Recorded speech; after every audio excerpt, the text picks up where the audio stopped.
All right, I'm going to call the Town of Bristol Select Board meeting for Monday, December 17th, 2018 to order. And anything from the public? There's only two people back there, right? Yeah. I just want to say thank you to the Select Board and all the town employees and volunteers who did so much work for the town this year. Wish them all a Merry Christmas and a happy and healthy New Year. Thank you. And same to you, Jim. Thank you much. Regular business. Continued consideration of proposed updates to the Bristol zoning permit and subdivision fee schedule. And Chris, please join us. Sure. Now, folks may recall when this was on the agenda back in October, some questions came up about the examples that were provided and the definition and application of the term residential versus commercial. And Chris is here. He offered to come and explain the rationale behind the uses of those different terms and why in some instances a multifamily house is considered residential and not commercial. So, when we redid the zoning regs, and actually in the previous zoning regs, residential is residential, whether it's one home, whether it's one dwelling unit or 10. And we intended to keep it that way. Commercial by definition in ours is somebody who sells or produces a good to the public. That's the definition we use in our zoning regs. With that being said, a rental unit is not such a thing. Now, as far as safety goes, anything over, I believe it's 3 units, Division of Fire and Safety is involved. So from that standpoint, it's covered. From any multi-family project, dwelling unit that would happen in the town, at a minimum goes through a site plan, but they, almost all of them have to go through conditional use. So what the intent of that was to make sure that the building, and one thing too is we also prohibited West Street from becoming multifamily dwellings. They're actually not allowed on West Street. And part of that was that as we enter the town, we weren't looking at converting some of the larger old homes we have in the town, in the gateway, as they call it, into apartment buildings. It changes the dynamic of of how it feels coming into your community. When you have, mostly you see multiple vehicles, you see parking lots, so that was the intent of that. Elsewhere, in order for somebody to convert a home into, or build a multifamily structure, conditional use is a fairly rigorous process. They have to provide site maps and parking, they have to meet landscaping criterias. One of the hardest parts is actually septic, and that's handled by the state. So that's why we don't differentiate the two as a commercial versus a residential. It's really residential is residential. And that was really the only piece on that I had. So well, Acker put it on, I guess that's technically on Liberty Street, but that's multifamily. Yep. And that actually went through a site plan review. Yeah. And it met all the criteria. The big thing it met was density. Now, some people don't necessarily like the way that it looks there. That was... Well, no, it's got nothing to do with where it is. So yeah. It was permitted. It was permitted prior to the new zoning regs. Okay. That's why that was allowed. Yeah. Now I was like, wait a second, I finally figured out your question. Took me a second. Well, yeah, because you said there's nothing Correct. allowed on West Street, And- multifamily, and Yep, and that was permitted prior to. so if you wanted to do that today, he would not be. Correct, and as of Already. today, he could not add to that project Okay. under today's regulations without going through the ZBA and proving it out as a addition to a non-conforming, and there's no way it would happen since it's a prohibited use. And this question came up in the context of the proposed fee schedule and the examples that were provided where residential fee, the proposed residential fee was applied to different scenarios, and the question was asked, why isn't the commercial fee being applied instead? So that partly explains. Right. Because we really look at it as dwelling units or dwelling units. Under residential replacement, there's a $50 charge now. on the proposed list. What if somebody's house burns down and they want to replace it? They So- have to pay the $50? No, so the residential Okay. is a mobile home, and that's an example is like we just recently had one swapped out at over at KTP, and Yeah. that's to handle the permitting process. That's been on the books forever. Yeah. Somebody's home that burns down. Actually, if you look at my report, Well, even if it's a I saw a mobile, couple of them were free. yep, and the Kyle Giro's house on Moncton Road when it burned down, Right. they came in. Honestly, when you lose your home, and whether it's that or if it was, let's say it was a flood, I have a hard time charging somebody when they've lost all their belongings. Yeah. Um, I agree. It's a devastating thing. And typically, maintenance doesn't require a permit, and arguably replacement of one thing for exactly the same thing of another could be considered maintenance in a way. Yeah, and the report that I gave you guys is, it just shows the activity that's gone on this year. do you have totals for those different activities? Nemrick doesn't total it out. I can give you what the total, and you'll see some zeros on here, and I'm not, I have to enter those manually. So some of those zeros, like if you look at the Michael Chase? Michael Carper's, I gave it to him and it's zeroed up. That was, I did not enter the information. That's Okay. my bad. So, Is that where, I got a few of them highlighted, under the second page, Chris, or, second, Yeah. page 3. You got some signs there, some were 50, some were none, and some were 35. Yep, those were my miss. Okay, Or fat fingering when I typed. So they all charge one, it's the They were all standard. charged the It's the same. standard time fee. and then probably that was the same fat finger over on CC on the last page 4. Yeah, There's a few down. certificates of two-thirds way down. compliance are. A couple right of on them were 25 and a couple of them were 35, and then the Right. rest of them are all 35. Yeah, Okay. yeah. It's $35 for a certificate of compliance right now. And it's really 25 plus a $10 recording Correct. fee. So that's one thing you'll see that I changed on the fee schedule. Everything, a lot of the standard things like in the middle of the fee schedule went up like $10, went from 75 to 85. We used to have a $10 filing fee that was an add-on, and it was confusing to people. Why, to me, why hide a charge? Sure. Let's just dump it in. If you want to change a use, it's $85. It's not 75 plus a filing fee. No, let's make it clear as we can. Although we're going to have to keep track of it in an accounting way because the recording fee goes into a different account. Right. But as it is now, they handed one check or one Right. stack of cash, and so they deal with it already. So it really won't be a lot of change. However it's coded, yeah. Have you had any complaints about, let's go to this page here. Sure. Where 9,600 square foot commercial building, the permit currently is $200. And that's changed to 1,400? It would go up to 14. It's based on square footage, and honestly, Yeah, I see that. commercial projects, and one of the reasons why this model of square footage is what I wanted to utilize.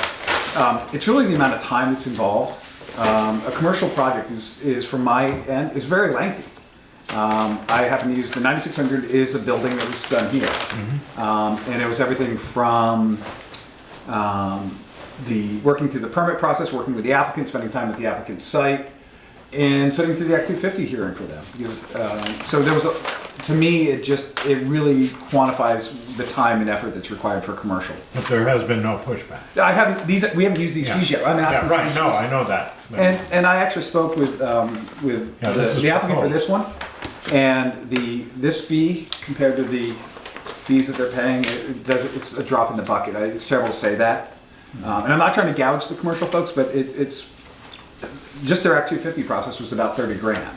Yeah, they've got about 58,000 in that project. Yeah, and haven't moved it, and haven't. Barely put some dirt down there. Yeah. So, not that I'm looking at really what the town's time and energy is that's required to do said projects.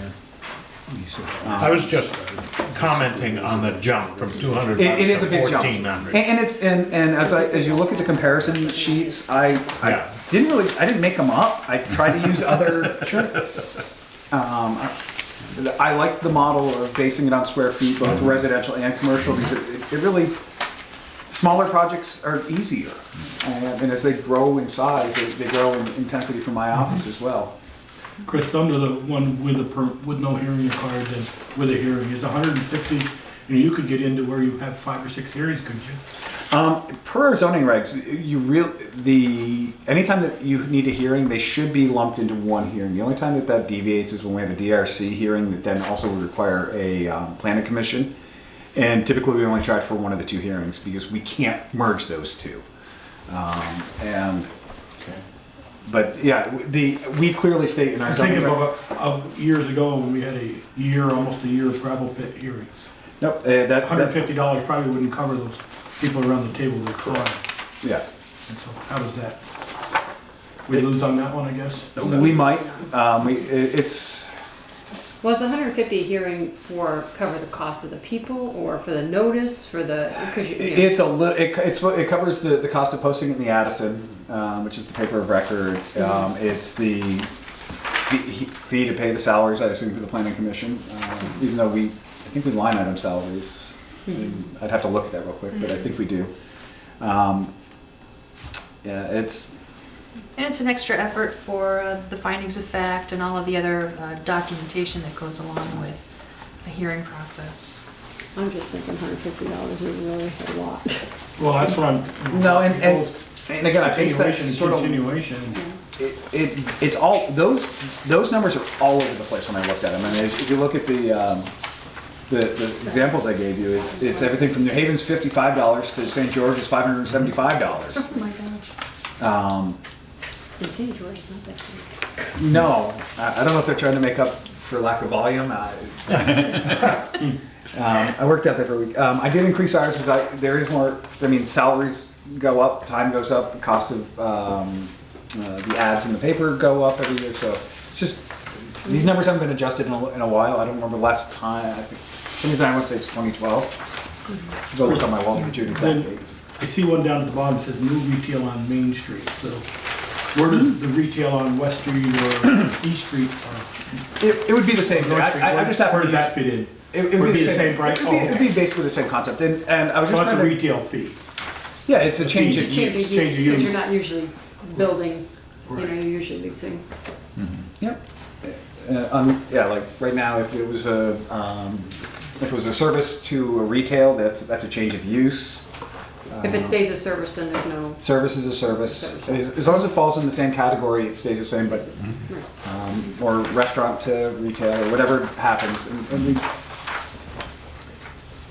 Going back to the commercial fee, if at some point in the future Bristol adopts subdivision regulations, then we would become a 10-acre town and a lot of commercial business proposals would not need to go through Act 250.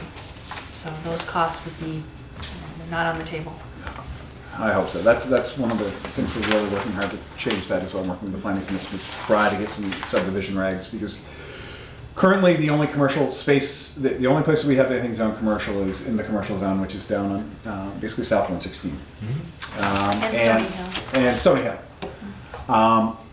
And it's 1 acre zoning. And right now 1 acre is the trigger for Act 250. So anyone who wants to develop in our C1 district, in our commercial district, has to go through Act 250. So we need to fix that. It's a costly process and can be prohibitive to some folks looking to do it. Oh, just I guess I have one last follow-up question, is the 4-lot subdivision. I mean, there are not very many of them anymore, but, when Broadview Estates came in at 30 lot, where does that fit? Or would that be just 4 lots or more, or 100? This is just an example, so if it was 30, it would be the same calculation, I'm assuming. Right. Subdivisions are based on the number of lots. Right, so 30 times 500. Okay, sure. Yeah, it's 30 times 500. All right. And that would be the fee. Okay, now I see it. Yeah, per lot.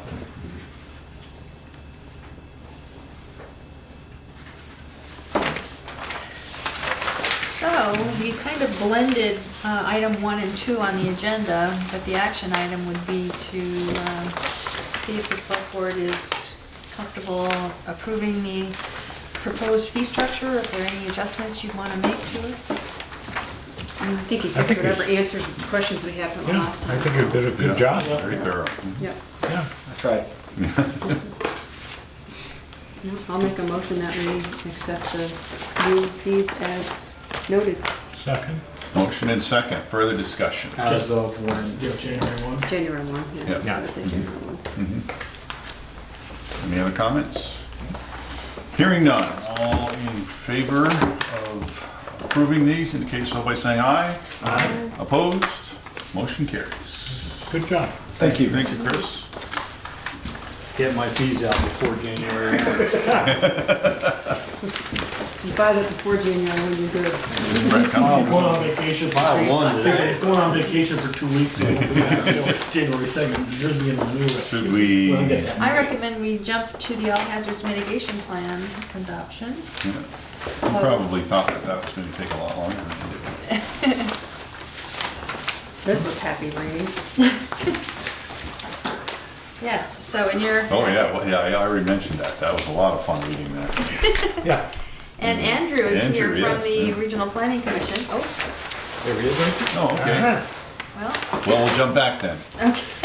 okay. You get to suffer. Yeah, you can sit through this, Andrew. It's all right. Back.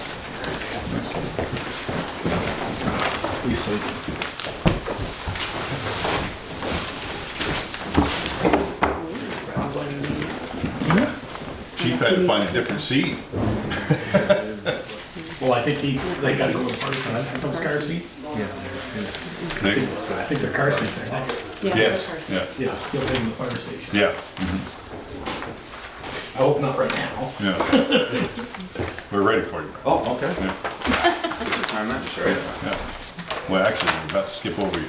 Not skip. We actually had. Almost had. Just get out of his chair. He was all excited he was gonna go home early. It shouldn't take over 2-3 hours. I don't know, I think it's Yeah, I think it's pretty It's very straightforward. good, so it shouldn't take too long at all. We shall see. What's your pleasure, folks? You want to go line by line, or just jump to any questions that came to your mind? I got just 2 lines of questions, Yeah, I prefer the latter. and, Yeah. you know, I'm not gonna scream and holler over it. It's pretty good. Well, let me Okay. start off with the first one. Can you tell me what the current stipends are for the officers? Yep. Give me just a second. Go And on. there's 5 of them? Now, I'm not counting the 2 new ones, right? Okay, so there's 7 of them. And so then there'll be 9 next year. And that's in this budget, right? Yeah, that's what I want to understand. Now, one thing I just want to jump in with before we go too far, you'll notice that as proposed, the budget reflects a 10% reduction. That's not a real reduction. And the reason is because neither this budget nor the highway or public works budget that we're going to see later includes any of the administrative proportions, like the clerk and the assistant, the administrative assistant, or my time. In prior budgets, pieces of each of those budgets were kind of parsed out among the different departments, including the police and water and sewer. And we can talk about this a little bit later, but it was a very cumbersome formula process to try to sort that out, and it wasn't always consistent. And so a little later on, I think we can talk about some ways to do it differently. So right now, none of the administrative costs are reflected in any of these budgets, but it's not super Now, substantial adding those either. in, what do you think that's gonna do to the bottom Well, line? that's a good question. I don't think it's gonna be super substantial. Okay. Just a gut feeling? I'll have to get back to you on that question. Yeah, okay.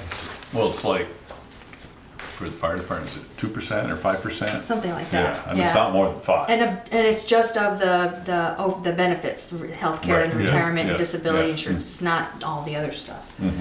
So, anyway, I just wanted to put that out there.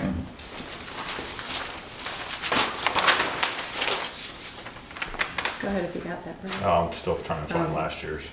Okay, while you're searching, the 2017, 2018, that number for labor, that was because of that fire, is that correct? That it put you way over that, the 44,000? Is No, that- it's That was because you doing folks, 18 you months. made up 6 months. Okay. to get us Switch in to- Right, I knew we cycle. did that, but I Yeah, couldn't sure, remember if Yeah, that was, with the fiscal okay. year, so when, now 18 we're paying, twice Okay. per year, and so the first 6 months will be cut Okay. in, January. Okay.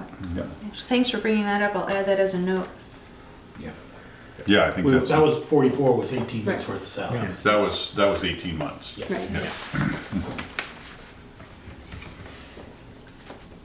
Other questions while he's looking? Not on that line.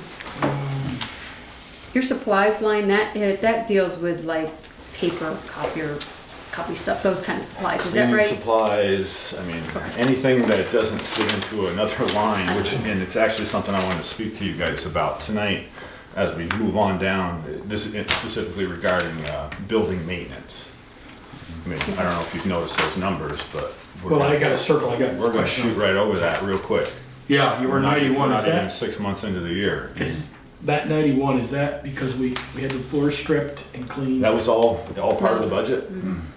Yeah, that was figured in. Because last year, you were, actual was 11. But what wasn't figured in is $2,000 in air vac filters for our air vac units, in the apparatus bays. So, and that's every 18 months, we have to purchase those. Okay, alright. So, well, while you're on that line, Ryan's maintenance, that is an annual fee you pay every year and they do whatever they do with, So Plumbing, since we heating, moved in, we haven't had the mechanicals serviced. We have literally been after them for 6 months.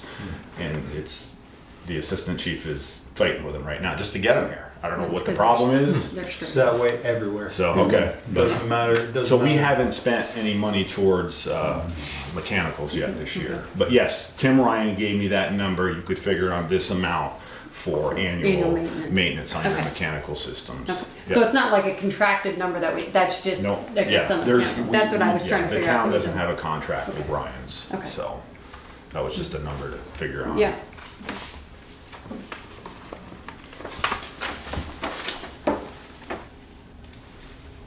The workers' compensation, Val, is that number one that you guys got from VLCT. VLCT, so Right. we're accurate with that? Yes.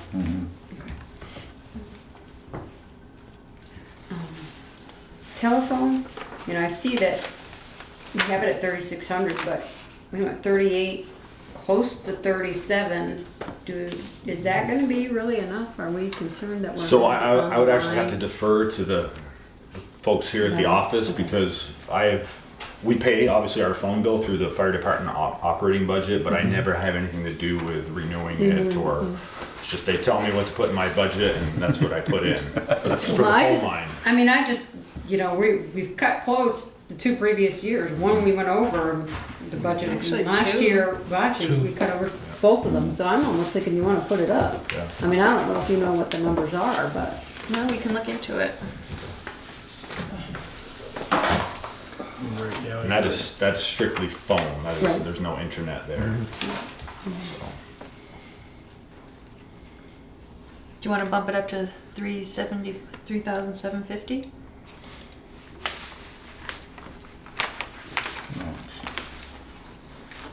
I mean, it just seems to me that if it's 3694, 3700 might be cutting it close, so 3750 might do it. I just hate to see us go over it.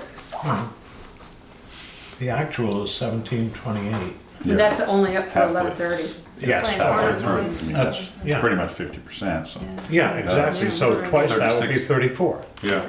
I think it's fine. I do too. Yeah. Is 36? I mean, you might go over Few $50 dollars. and then you pick it somewhere else. Budgeting 3,600 and spending 3,694 is not a shock. No. Yeah, but that's the pretty good previous year was budgeting. 3800, Yeah, that's so pretty why? clever, yeah. We had, no, 16, 17, and we had phones in 2 places for a while. Then we forgot to shut something off at the old station. that was electricity. Yeah, that was electricity. Yeah, no, actually, I remember very distinctly. They shut the lines down North Street and switched them right over to West Street. Did you find those numbers yet? Yes, I did. Sorry about that. So, We were after 18. 18. 18, 19, 17, 18 for stipends, is that what you're after? Just what the current ones are, what the current numbers are.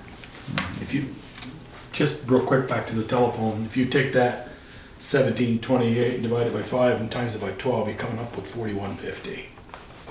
So Michelle's idea of bumping it up a couple hundred probably is far out, that far out. Well, that's 48% of, 48% of the budget. The budget, Yeah, right. okay. Right. It's not, yeah, it's not 50% of the Right. year yet. Right, It's 50% of the I budget, took but not 5 months. 50% of the year. It's through 11/30, so I took 5 months, Yeah. divided it. we're about 42% of the way through. Yeah. So we're back to putting it to 3750. Just doing the math. You brought it up, so I divided it by 5 and times it by 12. $150 what? Well, I hate Yeah, to but see you say that things, I enough hate and to see then things in you the have a red. problem. Yeah, I do too. Especially if we know, if it's a fixed cost and we know it's gonna be more, Yeah, You might then as there's well no put it- sense in I having put it that at four. line in the red. that's right. That's I correct. put it Yeah. at 4, at least. Put it So- at 4. Put it at 4? That's what, well, if Jolie calculates it out right, it's 41. 4,100 for the year. 4147 for the year, if you do that math. I mean, I don't know how it's calculated. That's a jump. Because the actual in 1718 was 30, well, Well, it's only 37. it's a $400 jump. Actually, it was 300 over last year. It's 36. Why don't we have Valerie look into what the, Yeah. and maybe we only go up, just leave the star by it and we'll go up. Yeah. Maybe we go up a couple hundred instead of 4. Sorry, we keep interrupting you. No, that's all right. Thinking out loud. Yeah. I do it all the time. So last year, I'll just start at the lower level position and work my way up. So the truck lieutenant position received $250. The truck captain position, $350. The lieutenant's position, $500. The captain's position, $600. The second assistant chief at the time, that was $950. The first assistant chief, where'd he go? $1,050, and the chief was $2,400.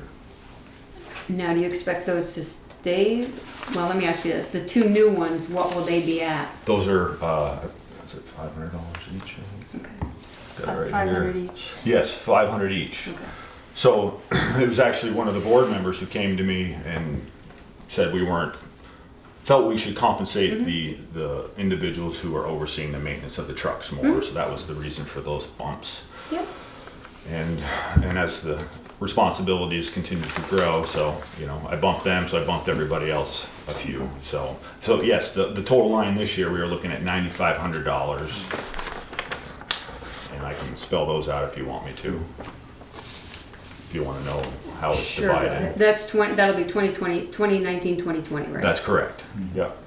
Sure, go ahead. So the 2 new lieutenants positions will be 500 apiece. Yep. The 2 apparatus maintenance positions, 600 apiece. The 2 captains positions, 650 apiece. The assistant chief, 1250. The deputy chief, 1750, and the chief, 3000. Okay.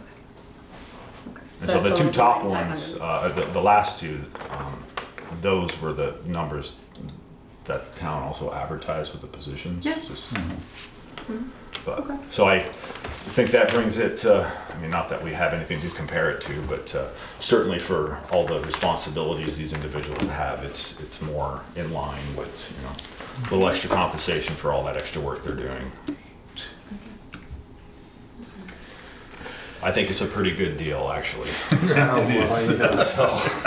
Considering what you get in return. Okay, so my next question is on the property insurance, Val. Did you get that number from VLCT as Yep. well? Yep. I just look at the previous numbers and I'm like, why is it? Right, Going and down. so we have, now VLCT operates on a calendar basis. So what I do is take the first 6 months and I add 15% to the second 6 months and just assume I bake in a 15% increase. So it's half the years at the rate that they've told us it's going to be, and then we add in 15%, and that's following the model that was, I guess that's been done previously. Okay, so our insurance went down? Because, I mean, we budgeted 16 grand last year. It differed, it got reallocated on different departments. Okay. So some went up, some went down. Okay. I have a question on the propane. We've spent in 5 months more than we spent all last year. Did we not pre-buy this year or what? I will be able to answer that question at our next meeting, because Sharon's been doing a research project for me, comparing our actual propane used versus the pre-bought budget, and just all of those comparisons. So we'll have some real numbers to work with. Because I thought maybe we could slice. What was your question, Joe? Well, we've Actual already spent. 2017-18 was 2805, and we've already spent to date in 5 months 3,000. Yeah. You don't know whether the tanks were empty after. Exactly. Yeah. I agree. Right. Yeah. So I'm looking at the actual gallons used and the timing, and so we have real actual numbers. We Yeah. could have filled it on July 2nd, Right, Right. 28, and not Yeah. gone into. right. And what was pre-bought and what wasn't. Yeah.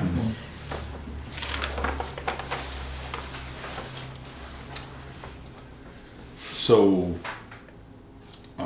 according to the policy, minimum wage, which is going up, I see you put $11 an hour, which makes total sense to me, instead of 10.78. Will that start July 1 or January 1? Because January 1 is when the minimum Well, we're wage paying goes from up. January Right. 1 to January 1 now, right? That's, this won't start until No. July 1, July because this 1, is next that year's budget, budget. right. Yeah. The budget, the current budget we're in. Yeah. But we're not obligated to start on 10.50 an hour. January 1st? Right. Yeah. Well, that's my question. Yeah. So I would on think we January would be. 1, whatever we're paying for minimum wage would have to go up. Yeah. Right. 10.50 to 10, was it 10.78? 78? 78. Yeah. But it makes sense to me to make it $11. Sure. Ian had a question. Ian, did you still have a question? I did, it was about electricity and then I did some calculations. Okay. I don't have a question.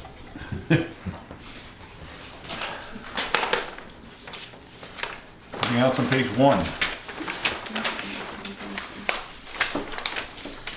Now, a figure that I don't, still on page 1, the accident and disability insurance of 2,200. I want to look into that. I'm not sure of the source of that figure. Uh-huh.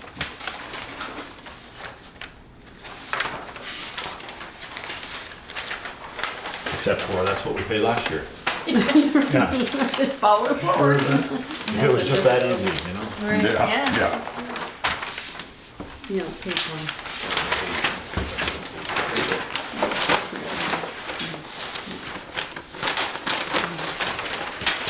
So I just want to clarify, radios and pagers, we have, it says 2019 5-year rotation, around 50 per pager. And then you have a radios and pagers replaced, which I know is gone because it's in that now in part of your, We combined it? I have a question. yeah, we combine the two, so whether it's service to the existing inventory of pagers and radios, or to purchase the replacements. So, and those are one of those items, obviously maintenance we do as needed, but regarding the purchase of the new pagers, which we didn't do last year, is obviously I'm gonna tell you folks, we spent money on a truck, Right. but we'll wait till the end of this fiscal year before we make that commitment. And So the bottom line is the pagers we currently use, they work and they're working fine, and people go to the appropriate person when they need to be serviced, and it's one of those things we need to be mindful of it and plan for the future, but you don't want to replace them just for the sake of replacing them. Well, no, I understand that. And my other question is, I know you use the 911 app on Yes. the phone, so are you getting away from the pager piece, or they're still? Unfortunately, Active 911 is the app that Michelle is referring to that many fire departments in Vermont utilize, Right. or they use some other vendor. But it goes to our dispatch center. It's $10 per phone, and so this app is obviously installed on firefighters' their personal Personal phones. We don't phones, right. have department issued phones. We could talk about that. So anyway. You can talk. Okay. But so- it provides some redundancy, and it's really nice. And we're able to use it to transmit information. It has mapping features on it. It shows us where all our hydrant locations are. Any business that has a Knox box on it has all the information for that particular business, you know, the access information. So it's really great. It's a very useful tool. So then my next question is it 5-year rotation? How many years will it take before you've replaced all of your pagers? Well, you know, it's so hard, Michelle, because, you know, who knows what technology is going to come down the road. I mean, we carry around these black bricks still, and they've gotten worse as time has gone on, just like everything else. It doesn't seem to be built as well as it once was. Right. Yeah, the old red ones never Lasted seem to forever. fail. Yeah, so it's You could jump really on them and run them over with a fire truck. all we know is right now a new pager, you know, runs around $450, and if you have to send one out for repair, when it comes back from repair, all the vendor does up in Burlington is sends it back to the manufacturer, Motorola. When it comes back, it's brand new, and that costs only $100 to have it repaired. So they replaced the brains in the pager and put it in a new shell, and you essentially have a new pager. So. Right. Until something better comes along, and obviously I don't got to tell you folks, but you know, until cell coverage is more reliable in the state, you can't depend on something that like an app on a phone. No, and they don't, if the dispatch doesn't have time to pump it out, That's right. it doesn't There's go out. always a delay. There's always a delay. Yeah, there is. Okay. So No, it's just making sure the numbers are okay. yeah. I have a question there. Is 65 just, I mean, the last 2 years, do we think we're gonna replace a bunch? Is that why it's 65? That's the goal, and that was one of Because it was those 760 last year, 869 the year No, before. he didn't do it last year because of the. Right. Because of the truck. There was a lot of lines we didn't spend last Okay. year, Right. and which is you have to look back 2 years. Yeah, 16, 17, you spent $5,000, so we must have replaced it. Yeah, truck, I think we- I got a new one there. If you remember, we Yeah. had Oh, I see down $2,000 here. budgeted for a truck, and we spent I think, 30. 32 on it. Right. So had to make a lot of cuts in other areas. Okay. The tower lease, are we gonna look into the possibility of not renewing that? No, well, that's already been renewed, so we're committed for another 5 years. So it's You like have 5 years to figure that out. well, it's just, you know, until a viable option comes along. I mentioned it to you folks, I think last year. We'd have to do some testing, a vendor would have to do some testing in our station, but you know, we certainly could look at the idea of having our own tower. And when I say tower, I don't mean a large, something attaches to the back of your building and it protrudes up I'd like ways. I'd like to see the vendor hired to look into that, and, you know, we all see that water tower up there.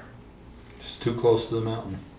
Do we know that yet, Picker? Are Yes. you doing that some assumptions? No, Or been tested? it's not gonna go that way at all. It's certainly something we now. It's got the electricity there. We're committed for 5 years. Yeah. You know, we got that annual 3% increase. We have a viable option up there. It's proven. The only issue up there is there's no backup power. But when we go down power-wise, we switch over to a repeater that's available that we actually pay on in Middlebury, a small annual fee. That's our backup site. That's the Chipman Hill one. It's the Chipman Hill repeater. Yes, it is. So.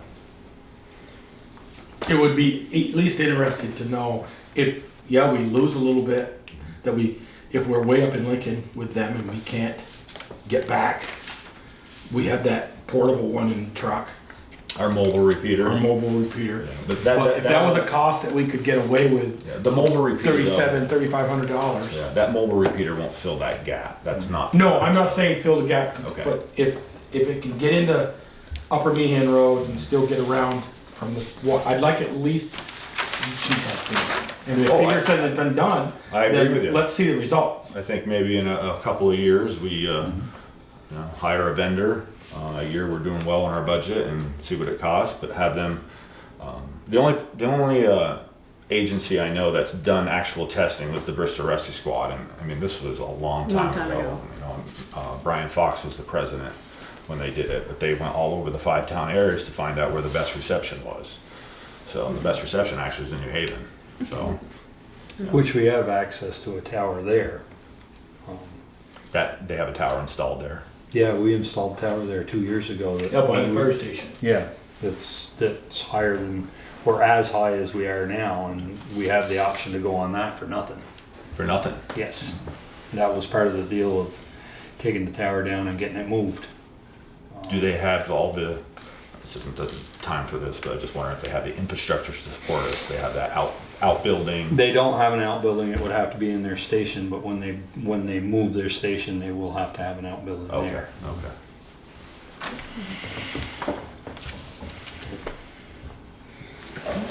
Okay, my next question is 25 grand gonna be enough for your apparatus vehicle maintenance line? So far, we're, Unknown. Just that you're already at 16 grand.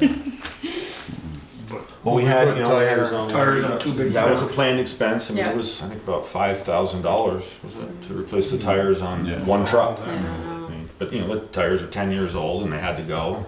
So, but we've done our annual chassis and pump service and testing on the trucks, which are things we budget for, those big Right. items. Right. And we took care of those in the summer months. And of course, we did have a setback.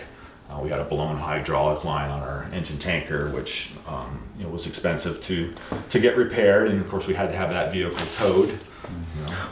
If you know what it costs to tow a vehicle that size, it was close to $1,000, I believe. to tow it. It was. There's only certain people who can do it. So, so that that was one of those unplanned expenses that came up. But we're certainly mindful of those lines, and we know our fleet is aging, and we're mindful of that, and just pay attention. So, we really try to play it conservative, early on in the budget year, for that reason.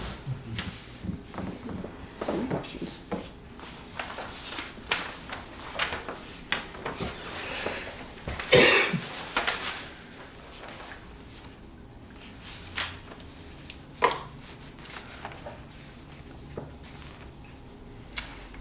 Anything else, folks? At least, wait a minute, where's the, I'm sorry if we jumped right over that, the building maintenance line? Yep. We did. That's on page 1. Yeah, I know you had That's some when you were questions talking about about the the airbag store filter doors. and that. Yep. So, I would like to, because we have a good inventory right now of dress uniforms at the station that I think can be repurposed as people come on board. I would like to move $1,000 from the uniform line into that facilities maintenance line, Building maintenance. the building maintenance Yeah. line. Because, and this is where I had a conversation with the treasurer today, just looking at next year, we throw anything that has to do with that building into this one line, whether it's routine, let's call it routine maintenance. It's expensive, but it's planned for. But when you have, you hired an electrician for $300, I had to come in and fix something. We had the wind caught a door, the door closer. You probably saw that bill tonight, one of you. But that was $300 to replace that closer. Those are those unplanned expenses.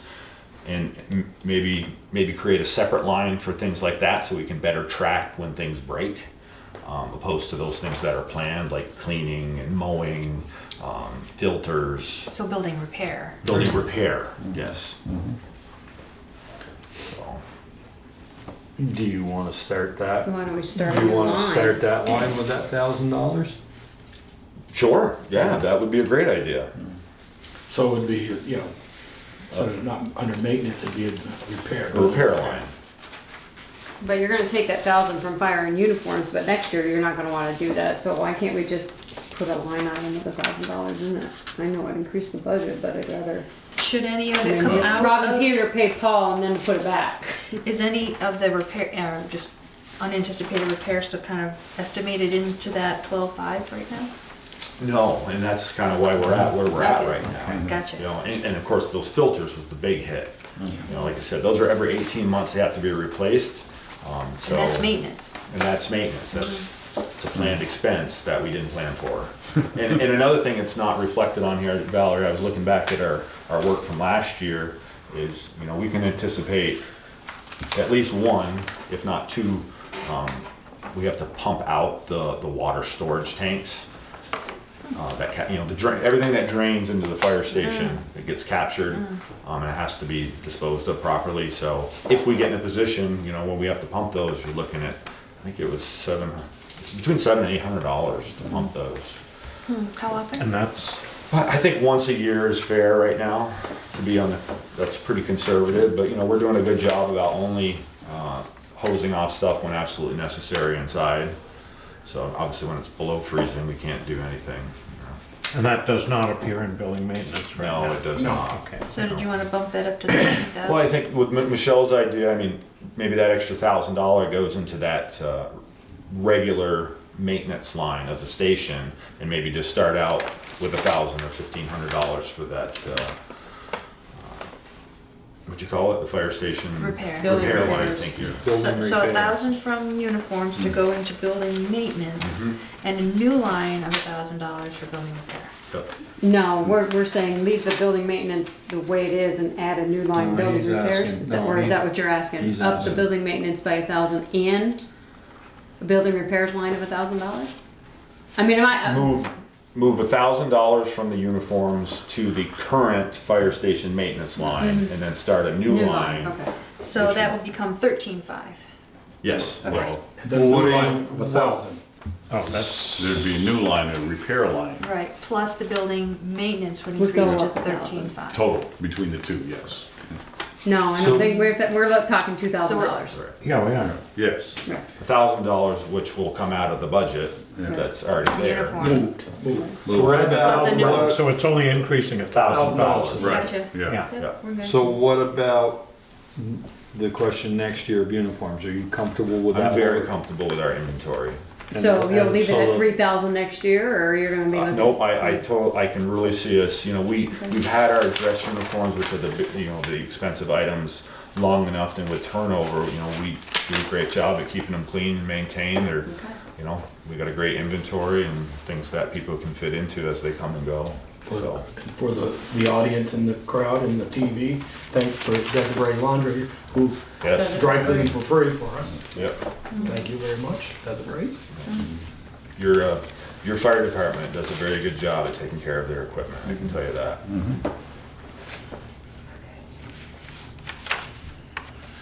And then we're adding a building. Repair line. Repairs. Of 1,000? 39.0.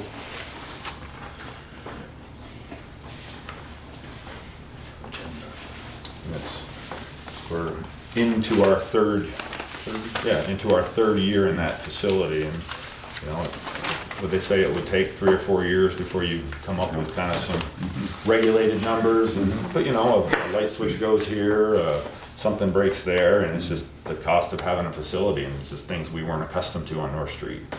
We had a phone bill and an electric bill, and it drank fuel oil. I guess it drank fuel. Okay. Did you want to touch on the capital plans at all? Oh, yeah, I think just to refresh people's memory, if you folks haven't already discussed it, I think it's a great idea, Valerie. One thing that was brought to my attention today is that back in fiscal year 2016, I think the town had received advice from the auditor that some of the items listed in the capital plan needed to be changed from the capital plan and put into the operating budget. For example, the PPE materials, That was moved. and the PPE budget was increased to 13,000, whereas before it was 0. So a question is there some overlap between that PPE $13,000 line item in the operating budget and the capital equipment plan? No. If that is I don't see it in that his question? notes, the equipment description. No, I was gonna say, I thought you took it out. Yeah, I can remember specifically, we moved PPE, we moved pagers, that was another one item we Okay. discussed tonight. Would turnout gear be considered? That's the same, turnout gear and PPE are the same thing. Okay, turnout gear is listed in the capital plan. Still? Yep. And Fiscal year overall, 2019, yeah, it says 12 sets of turnout gear yeah. and extrication coveralls. All 6. Well, is that because of the grant? So Is that the being passive this year grant now? we submitted, we're using capital equipment funds. You folks approved capital equipment funds to make up the difference. That's what that is. Okay. Yeah, that's not an annual expense out of that line, but to make up the difference, we got the certain percentage from VLCT and then the Gotcha. rest of it, because we underspent on the capital equipment plan last year, I was able to justify utilizing those funds to make up because we missed out on 6 sets of turnout gear a year ago. That so it put us behind the 8 ball, which is why we were going for 12 this year. That makes sense. Yeah, that's why that's in there.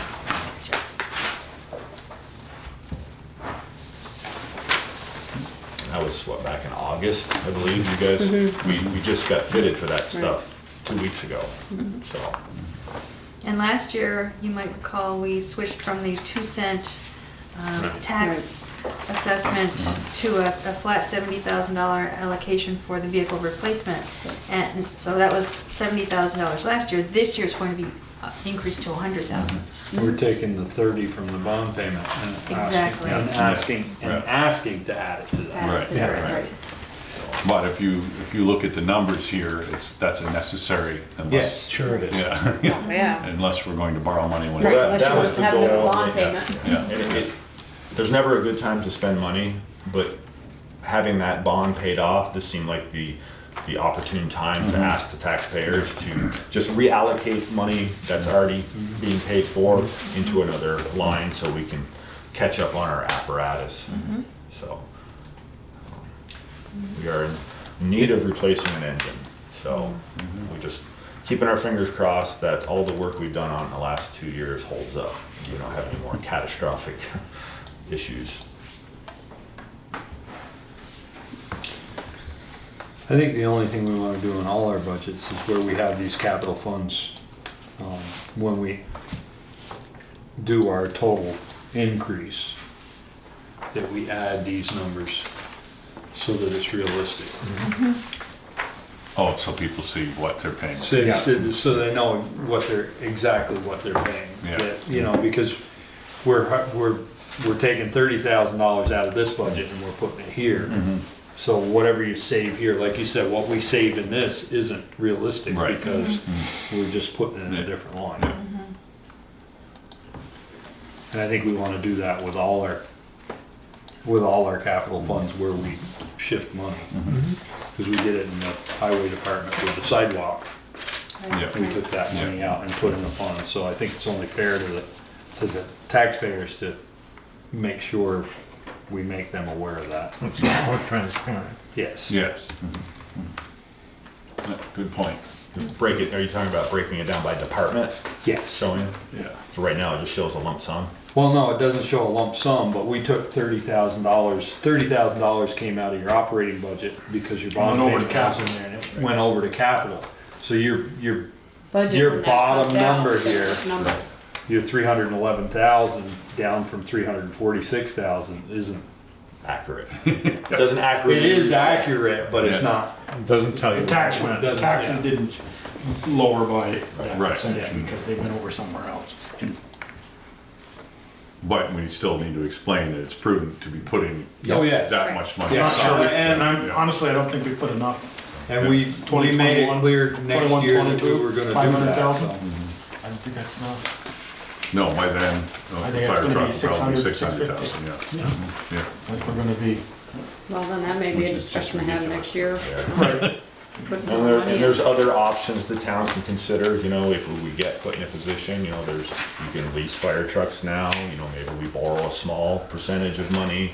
You know, if we get in that position where we're almost forced to have to make a decision and buy something now. You know, playing it up, 21, 22, it looks like. But they- having money set aside, which we didn't, you know, up until, what, 4 or 5 years ago, that's a step in the right direction because we're planning for the future right now. We don't have the bond as the truck we just paid off, you know, 10 years ago, the taxpayers approved the bond for $350,000 or $60,000 it was. 350. You know, we just paid that off. Just a little bit of stress off your plate. Yeah, well, it's just nice knowing there's something there each year Yeah. as In opposed to case. asking for that big lump sum. And maybe having them say no. Yeah, well, there's always that possibility, so.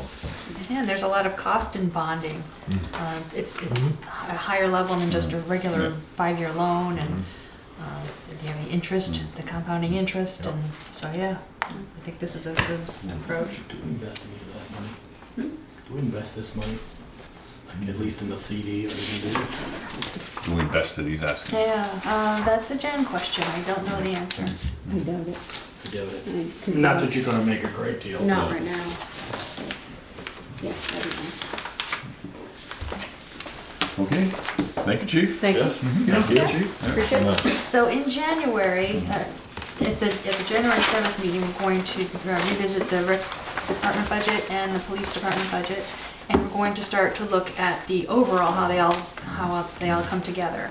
And so the next meetings in January, we'll be revisiting all of these and see how they. Police and fire. Yep, police and fire. No, you said police, did you mean fire? Oh, I'm not sure. Well, we haven't looked at police the first I time know, yet. but Yeah. that's, it's a different, Right.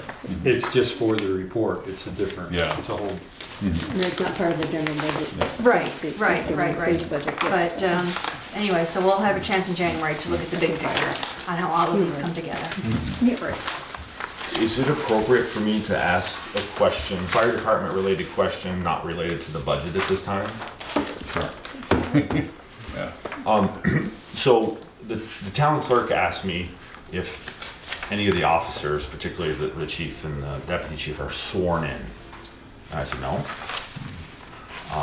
And she was just stressing the importance of the whole swearing in, the meaning of it, and filing a piece of paper in the vault. And her suggestion was that the select board, the chair, swear in those first two positions. It was just an idea. Yeah, no, I think it makes a lot of Just sense. throwing that out there for you guys to chew on. Could it be the same as like a JP where you just sign the thing, you swear that piece of paper and it's notarized? Well, it could either be the approach like when a new officer or police officer is sworn in, or the kind of approach when newly elected officials get sworn in into your positions. That was just a piece of paper, I believe. Yeah, so That's all it's gotta be. Yeah, that's what I saw. Was Yeah, a don't need piece of any paper that had, champagne. like one little paragraph on it. Yeah, yeah. She even went on to say, to make it more formal, if you wanted to do it internally, say myself in the position of chief could swear in the rest of the officers. But it would be, it's just something to consider those first two, just so we had that legal record. I hadn't either, so. And I'm certainly not asking for a ceremony like you folks did for the police chief, lobster. But I'm also looking for new things to do at our annual dinner, which I hope you all received your invitation. Thank you. So you will talk to Jen about that? sure. You folks are talking about emergency preparedness tonight? Yeah, Next. Yeah, yeah, coming right up. yeah. We thought Come on, stay. that's one reason why we sandwiched that Did you wanna read subject it? between you and Public Works. Explain this all in Andrew, 50 come on words up. or less. You're the expert on this, right? Yeah. Yeah, how you doing? Tim Mountain wrote it. And I Well, that's why it's so long. most of you guys are involved with it, so. This is where we had those meetings in the afternoon, Valerie? Yes. Tim and- Yeah, it says you were there. Glad you remembered them. So I actually don't have a copy of it in front of me. You want mine? You want mine? I'm not gonna read as you go, so. So this is basically a 5-year plan that FEMA requires for ERAF funding and some other things. And I'm fairly new at the Regional Planning Commission, so one reason I wanted to come is if you guys have suggestions for things you would like to see included. There are a lot of things that are included that I can't take out just because FEMA requires them. But if there are suggestions you have, this has been approved by FEMA, so I basically just need your signature, but I don't want it to be just a pro forma thing where you sign it and put it on a shelf. But if there's ways that can be more helpful, and if you have questions about it, I can also answer some of those. Although I'm sure you've got it cover to cover and you're fine with all of it. I will admit to scanning it. Likewise.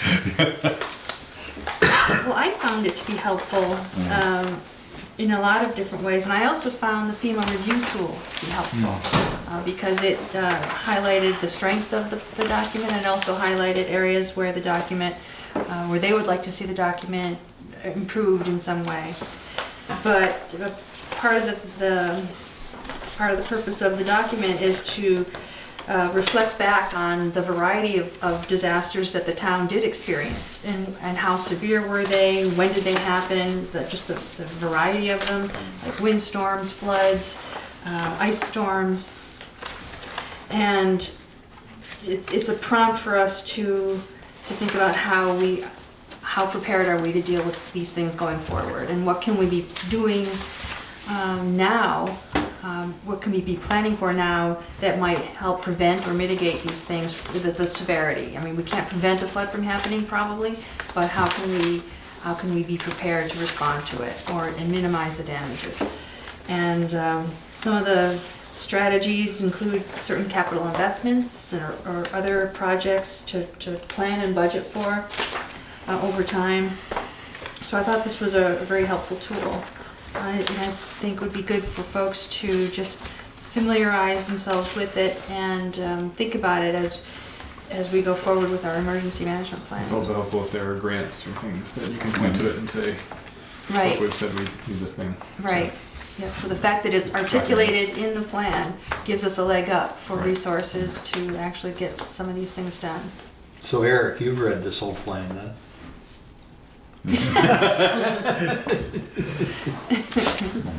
I especially like the channel migration of the New Haven River over time. I thought that was pretty interesting.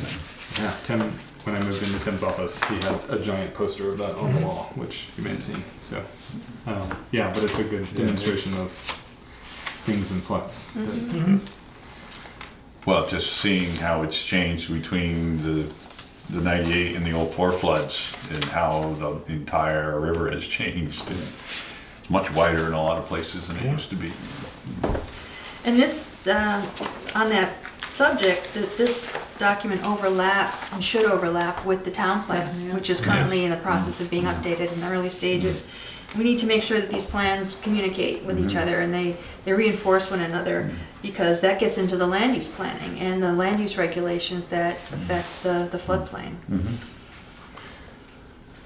And my understanding is that the town has applied for and received grant funding through the Regional Planning Commission to actually help write, I think there's a fluvial hazards. They encourage basically taking this and condensing it into a section for the town plan. So I am available to help move ahead on that, but it would obviously require approval and preferably some feedback on things. Right. But it would be drawing mostly from this. And this is more FEMA requirements, and then the state has requirements for the town plans that are pretty similar. Is that what you're referring to in your email about the resiliency section? Yep. Okay, I wondered about that. It is more focused on fluvial river hazards and things, Yeah. and less on sort of all hazards. But Right. they encourage having that as part of it. And yeah, everything was based around the river, but in the 04 flood, the majority of the damage was in the village. Yeah, Coming off the mountain. coming off the mountain. But wasn't, the problem was the water getting to the rivers, not the rivers being overflowed. Right, yeah, Yeah. and there's been mitigation for that with a new stormwater system. Right. And some of these highlighted things, they have been done. Yeah. Yes. Yeah. There are a few that are Yeah. checked off. and- Yes. Andrew, are you familiar with how the local emergency operations plan is going to change in this coming year?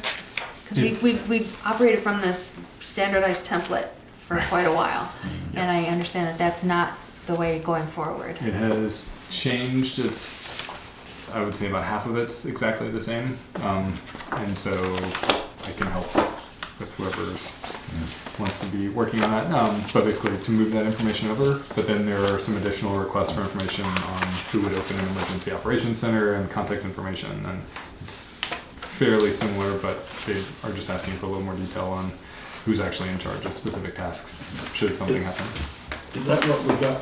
You sent us this attachment for the email from Eric. No, That's what that's happened in different. October? No, That's different. Oh, that's a different thing. thing. Okay.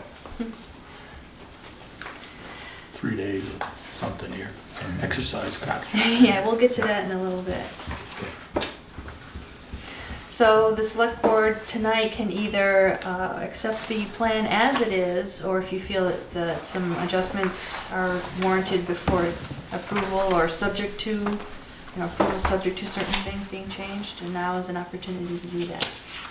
So if we were to change something, this would have to go back to FEMA and have them re-review it? Yeah. And Make the motion, we accept it. Second. You will get another chance in just a couple of years. yeah, So- okay. Right. So So now when we get we'll the know other what's chance, wrong. then we'll know Yeah. what's wrong and fix Yeah. it, right? No, to me, it's very thorough. Yeah. It's very good. So, And if there's data in that you don't have or need, then it would be helpful to pass along to. Let me know. I can send things. Great. Brett, have you read through any of it? I was part of that process with Tim Bowden, so I couldn't agree with you more, that the work that was done, it's all in writing right there, so. yeah. This was, So I have a motion. I have not seen the finished product, no. this is Tim's last baby. really. Send that to him, Tim's last baby. I was just searching for it. About 2 weeks ago. If I got an electronic, Yeah. Motion and a second to accept it. All those in favor? Aye. Opposed? Motion carried. Thank you, and thank Can you. we start by signing this one For the here? signatures, I don't know if you have that Yeah. form. I've got, Okay, okay, you got it. this one's fine? I have Do you want to use Yeah. it? an official one. You have an official. There's a fish. I just need one page to folks sign, and then Yeah. I'll just scan it and send it back. And I can. No, Racing. This one here. that's just one part. So here's the official. Yeah, Actually, get one, I'm just. You fill in the Oh, this dates. is the resolution. yeah. I already put it in. Gives you a set. Thank you, Andrew. Thank you. That's correct. So now emergency preparedness, general discussion and update. So getting to, what Joel was asking about, the Vermont Emergency Management is doing a statewide major, what do we call it? Catastrophic, yeah. Practice, it's going to last 3 days. It's not going, when I worked there, I was involved in a couple of them that went 24/7 for like 3 days. And we had different shifts that came in at 12 hours at a time. So this one, in conversations with Eric Foran, who is the state training officer at Vermont Emergency Management, they're really looking for, they'd like towns to participate as much or as little as possible. I think it would be very good for us to fill out the forms. They want to receive information from towns to see how they can deal with that at the Emergency Operations Center in Waterbury. And when you've got all that stuff coming in at one time, and I know from experience, it's quite a task to get that. So that's going to help them, but it will also help us. We have had a big turnover in personnel. If you'll remember, we had a level 200 ICS class that we did at the Legion. Jen took it, Therese took it, and there were other people that were in the plan that if we had an open emergency operations center here, they had specific tasks. That's kind of gone by the wayside a little bit with all the change in personnel that we've had. There is still a kit in the administrator's office that somebody can come in and grab, and it's got information in it, the local emergency operations plan and those kinds of things. But as I believe Andrew said, it can't be something that's just going to sit on a shelf and gather dust. So this will be an opportunity for us to we can actually do some exercises to build up to that, and then participate in that as much or as little as we want to. But I think it's important. We need to identify a few more key people in the community that could come in here in an emergency operations, even if they got some just-in-time training, just to answer the phone, take information, and that kind of stuff, and how they can send the information on to the state emergency operations center. So those types of things are it's kind of fallen by the wayside a little bit. Valerie's done a great job of making sure that we're up to date with VEM, getting our plans in with them. I know when I worked there, it was for many towns, it was like pulling teeth just to get the annual change, and they always ask for that. I assume they still do after the March town meeting, because there's changes in select boards and different things, but, so that catastrophic exercise, it'll be a statewide, don't know, what it's, yeah, but it's gonna be a hurricane or a flood or a, don't know, can't say. And I think they're still looking people to be on the planning group for that. If you're on the planning group, you can't be a player when you actually do it, so. If it's what we did the threat hazard assessment on, it'll either be an ice storm or a hurricane. Well, those are the two. That could be Most likely. That could be statewide. Yeah, yes. yeah. I mean, and it would be good for us to participate because kind of like when you worked there, you know, from emergency management, we have our chief and our assistant chief that works there. So if something happens statewide, They're there. They're there and not here. So Right. we're going to have a second assistant and other people doing, you know, here Yeah. doing the job. So it would be good to run it around and do that now, and so before the big one does Yeah. hit again, if it does ever hit, and it will always hit. And it will really help, because a lot of people don't understand how to differentiate between an incident command post and emergency operations center, and the difference between the two and how they coordinate with each other. Because some people think, and I saw this happen many times, where somebody from the select board with zero training, just because they had a crisis in their town, they thought they had to take over and they had no idea what they were doing. And it really messed things up with those that did. So it's very helpful in that respect to do that. So in March or April, we'll be doing our annual update to the local emergency operations plan. Even aside from this October event, I was thinking that being relatively new and not knowing necessarily, or being able to put faces to all the names yet to a lot of the people that are involved in emergency response, even if we have our own local exercise at some point, getting everybody around the table, the rescue squad and other people, just to, at the very least, just get acquainted for briefly and run through some local exercises might be helpful. And I think it would be a good idea to contact VEM and have them come help us facilitate that. That would be Max, I believe, right? Yeah. And there are 3 trainers now, I believe, in the state. There's 3 regional coordinators, Yeah. and Max Kennedy covers this area. So I think it'd be good, Peter, because, you know, as you remember the last one, you know, Bill couldn't get here for Yeah. 24 hours. Yeah. You know, and now we're gonna be the same thing. Yeah. Well, We had a if water we had- contaminated, remember we had to have a boil water order, they take that out. but if we have a flood like '98, she's not going to get here. Yeah. Because that road wasn't there. Right. And, You have to go the long way around. Well, Tropical Storm Irene took out a bunch too. yeah. The town helicopter. Yeah. We'll use the state police helicopter. So this event in next October, and it says 700 to 1900 each day. I mean, who are they expecting to be involved? I mean, I'm just thinking, I don't know what those days are, but you know, most of us work during the day, so Yeah. it's like getting And there. that's why Yeah. they're saying if we want to do it for as little as 2 hours, I would recommend we try to do it longer than that, but we'll see. And you're right, people that are working, it's not feasible for them to, I mean, if there's an emergency, they'd probably be there, but yeah. Yeah, if you Although can't this get, is- if you can't get to work, then you're gonna stay here. Yeah. can't get to work, might as well work somewhere.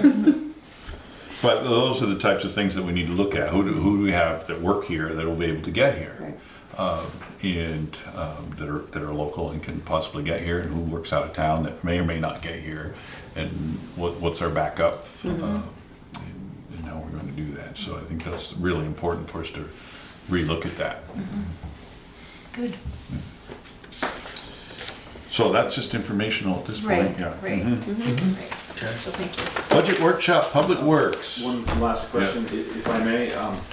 I know the board spoke of Vermont Alert at one time. Many times. And with the new system that rolled out a year ago, I think, and with this exercise coming up next year, this would be a great opportunity for you folks, the select board and whoever else you want included, to take advantage of the Vermont Alert administrator, to have him come here and just give you a brief overview of the system and what it can do for you, the town, as far as emergency notifications, of course, but being used for other things such as boil water notices and such.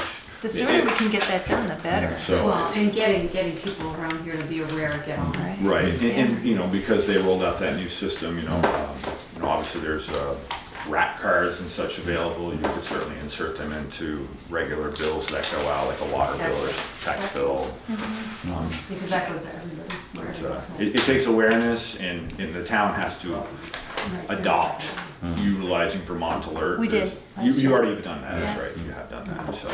Yeah, Randy came maybe as long as 3 years ago. Yeah. So It's it's all- time to do it again. Yes, it Yeah, is. and that was on the old system. So. Great. Okay, now Eric.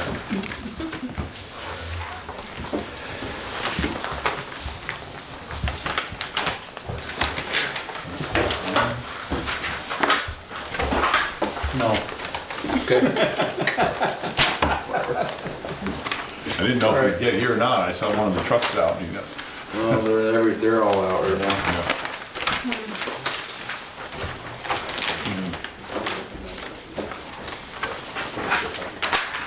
So we just go through line items like we did? Sure. So my first question is garage, sign rent from water department. Okay, they didn't use it the past couple of years. What did they used to use it for? Sign rents, like our road signs, road work signs. Oh, repair so shop. they would rent them from you. Yeah. Do they have their own? No. VTUMs that they don't? Huh. Oh, VTUMs does, yeah, he has, Yeah, okay. he has a few on his own, but, we've utilized our streetlights for him before. Oh, okay. Mhm. For digs and stuff. Your street? Oh, The- that single light, that red light, Yeah. okay. Yeah. I thought from their street lights, how does that work? We can dig them up, drag them out. You make them all red for the 20 minutes when you're out there digging? I'm looking up in the water budget, if they have a specific line item for that expense. Because I've noticed that in some instances where a department has budgeted for it, the transfer didn't actually happen. On the other side. Yeah, yeah. No, they haven't used it No. in 3 years, anything. Rented town garage, $400 was budgeted for that in the Yeah, water See, It department hasn't, it budget. hasn't been transferred It over. hasn't been transferred over. Because I checked, you said they have stuff stored over there, some stuff stored With us, with you guys, or not much anymore. not much anymore. The only thing that we have basically with the water department now is the saw. And that's it, other than that, they, Payment saw. yep, other than that, they got all their stuff down in Basin Street. Down at that building. That down there. 500 would cover using that saw for a dig or using those signs. Those, Well, that's their, It's theirs. that's theirs. Their size. Saw. it's their saw? or- No, it's our saw. Right. So when they use it. The it comes one, up the with- one that we bought together with them, 10, 12 years ago, whatever it was, that one blew up. So we went out and bought one ourselves and didn't go in with the water department. So when the water department is, they haven't used it only maybe 3 times right now.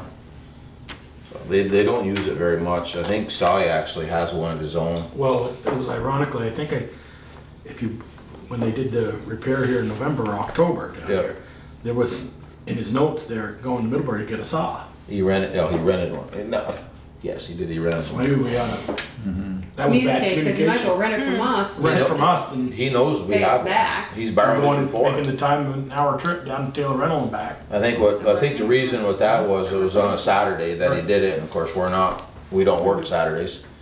And he went down and got it and then did it that Saturday and then brought it back. Could he have planned ahead? Yeah, couldn't Yeah. be. Could, he Fresh. could have asked me, Saturday, he Friday. could have took it that Friday and took it Right. with him. Yeah, without a doubt. Yeah, maybe we need to communicate with him. Yeah, I can make a mention of that to him, that's not a big deal. On materials for sale on Front Porch Forum, there was a pile of signs. Anybody else see that? Nope. I don't know where this guy got Road these. signs? Yes. Yeah? Road signs, pylons, all kinds of, and it was real cheap. There was a great big collection of them. No, I did I not. didn't see If I that. see that again, I'll, Forward it to me, yeah. yeah, They might be non-compliant yeah, signs. it could be. Hell of a Well, deal, that- maybe. Good yeah. for projects, kids' projects, crafts, recycling. No, there was a picture of them. Oh. They looked authentic. No, I didn't see Yeah. Valor, is the increase in the health insurance, that because the new guy took it and he didn't have it? Is that, Yeah, Is it's, that why? yeah. Why is there a reduction in disability insurance? Was that a number that you got from someone? don't think we had a lot I of do claims not know on it. why. Well, it was On your- 2,400. Well, no, this is a premium. Right. It's not a premium. Actually, last year it was 24.2. 2402, right?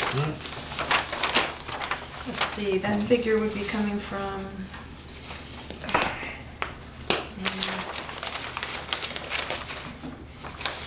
On your tabletop, I handed out this spreadsheet. That's of the personnel costs. So that's where that number comes from.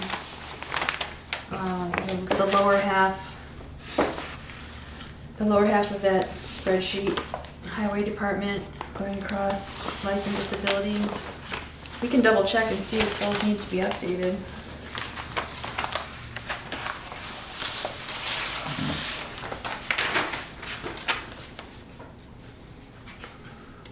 Which I will do.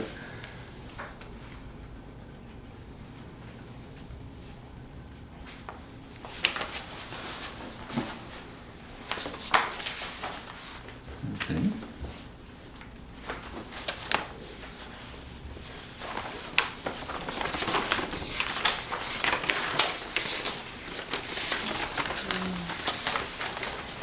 As I mentioned earlier, no administrative costs are included in this particular budget. And looking at what some of them were from last year, some of the allocation for the highway department, last year about $5,200, almost $5,300 in just health insurance allocation for the front office staff, the clerk, the assistant, administrative assistant, myself, for that. So on- Just healthcare.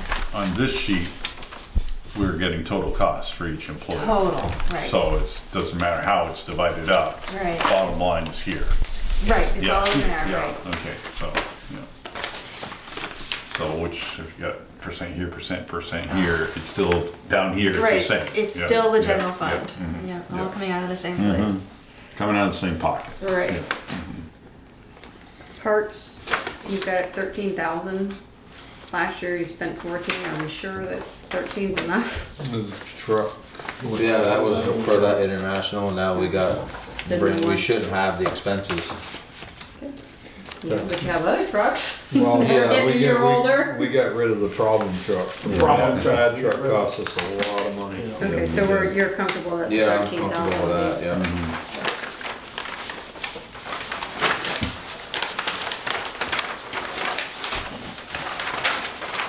And you're comfortable with the oil and antifreeze at the 2,500? 28, 2016, 2017, and 20, almost 2,600 last year. And we're already at 1,272 this year. And we're only, and look at that real quick, it's 3 months. Of course, you might have bought that in bulk, right, Eric? Yeah, Start the year. we buy it by 55 gallon drums, So, depending on where you were at. so, and usually a barrel of oil will do several changes. And hydraulic oil, we don't usually go through that much hydraulic oil unless we blow a big hose. And we dump the whole tank, but most of the time it's just, if we blow a hose, we gotta add maybe 4 or 5 gallons when you blow a hose, so I think it will be okay. Contracted repairs are down 2,000. Yeah, that was based on the international, Okay. going up to Clark's all the time and getting worked on and stuff like that, so. I think that 13 will be good. And we do have some of them still under warranty, which is, covers the cost of that anyways.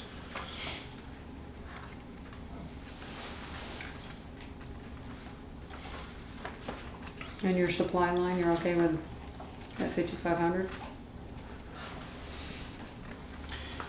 Yeah, I'll know better. Garage supplies. I'll know better after this budget year goes through to make a better judgment on it. As of right The supply now, line. I think I can make it work. What kind of supplies does that include? Anything. Toilet paper, like, Anything you don't have another line for. I don't have another line of light bulbs, toilet paper. light bulbs, stuff like that. Some other time, times I've put in like a, oh crap, can't even think right now, to tell you the truth.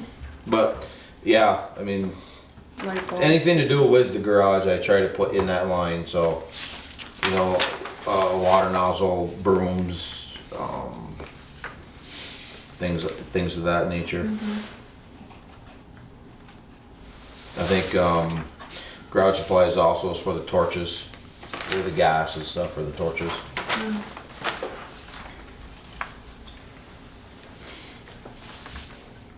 Okay, then my next question is, how come the propane jumped? Is that just cost, or are you using more? Or I mean, The we're cost already at 8%. and that we're using more for some reason. I don't understand why, but the reason I went up is, where are we here? Were you getting less oil in the old one? Actual. Well, the propane one, there's no used oil in the gray barn. Right, That's the old- strictly propane. Right. And we budgeted 3,000 and we're already at 2,405. So, and I figured we got another four months anyways. So we're gonna be, I think we're gonna be over the 3, so that's why I went to 4 for next year. And lately, there's been colder winters start earlier. We're starting over. And For sure this year. yeah, Should we be looking at weatherizing that building? the gray barn actually is not bad. That's the newest building. And the white one we've done. And the green one, we've The green one, I gone, mean, we did we've quite a lot. insulated in particle board the inside. And there's a couple door panels that need to be changed on the bottom, the loader door and And it- or the pickup door. I think bottom panels need to be And I changed. believe I have those Yeah, panels. you mentioned that to me already. But when you open those big doors and back a cold truck in there. Right. It takes a lot to recover. Yeah. And the propane one is not, my personal opinion is it's not really big enough for the barn. For that simple reason, because it's in one corner and it blows. That's it. So when you bring, like Pete says, when you bring 2 coal trucks in there, the doors open, they go into, that thing drops like 20 degrees. And then it's gotta try to recover it, it just burns a lot more. Any idea how large that is, the burner? How many I do BTUs? not, No. I don't know, I don't. Of course, and then we got the floor that's shifting, that the door doesn't shut all the way on one end. And that's the other- cold air in. Right, and then unless we keep the sand up against it to plug it, but yeah, that gets cold. You're jerry rigging. Yeah, Do what you need to do. pretty much. Yeah.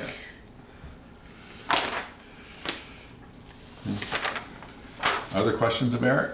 The maintenance line, I mean, I have a question. I mean, we keep talking about the gray building. I mean, what are we gonna do with that gray building? Which one is the floor set on? That's That's the gray building, the old Yeah, building. the gray right. building, It's yeah. settling towards the dump. Yeah. Yeah. Yeah. I mean, It it's says 20 2017, need to discuss status of gray building. Well, we I keep say discussing. we build a new garage down in the hole and we take the gravel out where the two old ones are.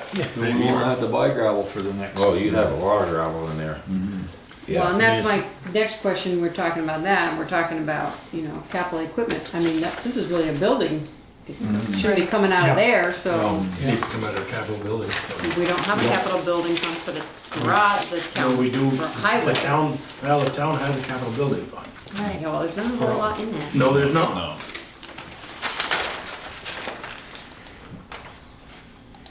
Well, has it been looked at? Is it worth trying to fix, or is it beyond that? No. It's not large enough. I mean, you bring a I mean, tandem in there, the you new- have to park it on a diagonal, and Yeah. it's, The new equipment's not. yeah, It doesn't fit very well in there at all. and it needs way more than it's worth. Well, that's my Our question. newest barn is 40 years old, Yeah. 35, 40 years old, I figure, built in the 80s. Yeah. Well, yeah, before the village burned in 93. They built Yeah, it was early built before 80s. then, yeah. And so that's almost 40 years old, and the green one was built Before. 71. Which I think it's, with the renovations, we've insulated, put a new roof on it, new floor in it. It's in halfway decent It's in halfway decent shape. Which is, Which one? The green The one. Old green building. oh, okay, yeah. Yeah, that one It doesn't actually look is it. in good shape. But that's just basically cosmetic work Right. for that. So, But here again, with the green one, the door's too small. Barely can get in, you gotta pull the mirrors in. so as we move forward on this budget, and we're looking at the big picture, Yeah. we've got to take a hard look at that. Well, yeah, hard look at, you know, do you do a whole new building, Yeah. just house everything, and take those out, or what are you doing, where do you put it? Or add on, I Right. don't know if you can add on to the green one and, you know, go Well, I know we west. took, you know, before we built the salt shed down there, we took a ton of gravel out of there. And, I mean, that's a very valuable commodity that would Yeah. go a long ways towards paying for a building. So you're, We're gonna be out of gravel in, Oh, we got maybe 4 or 5 years. this crushing coming up this year, or next year coming up. You might get 3 or 4 more crushings. And that's every other year, so you're No, talking we'll be maybe done. 5, 6 years. Yeah. Maybe. That's my big cheat. Whoops, sorry. I'm right here. I don't wanna get sick. you know, if those buildings were gone, we could easily lower that. Yeah, You're talking And- out, taking out where, underneath where the buildings currently are? Yeah. And where would you put the building? Down in the. Behind where the salt shed is? yeah, down in the hole down there where the salt Is that shed gonna is. be Not big sure. enough? Then what are you gonna do with the Big sand enough pit, Peter? Huh? And then what are you gonna do with your sand pit? Well, once you move it, Yeah. you'll have room for it. Move your sand pit where? Where your sand pile, where are you gonna move that?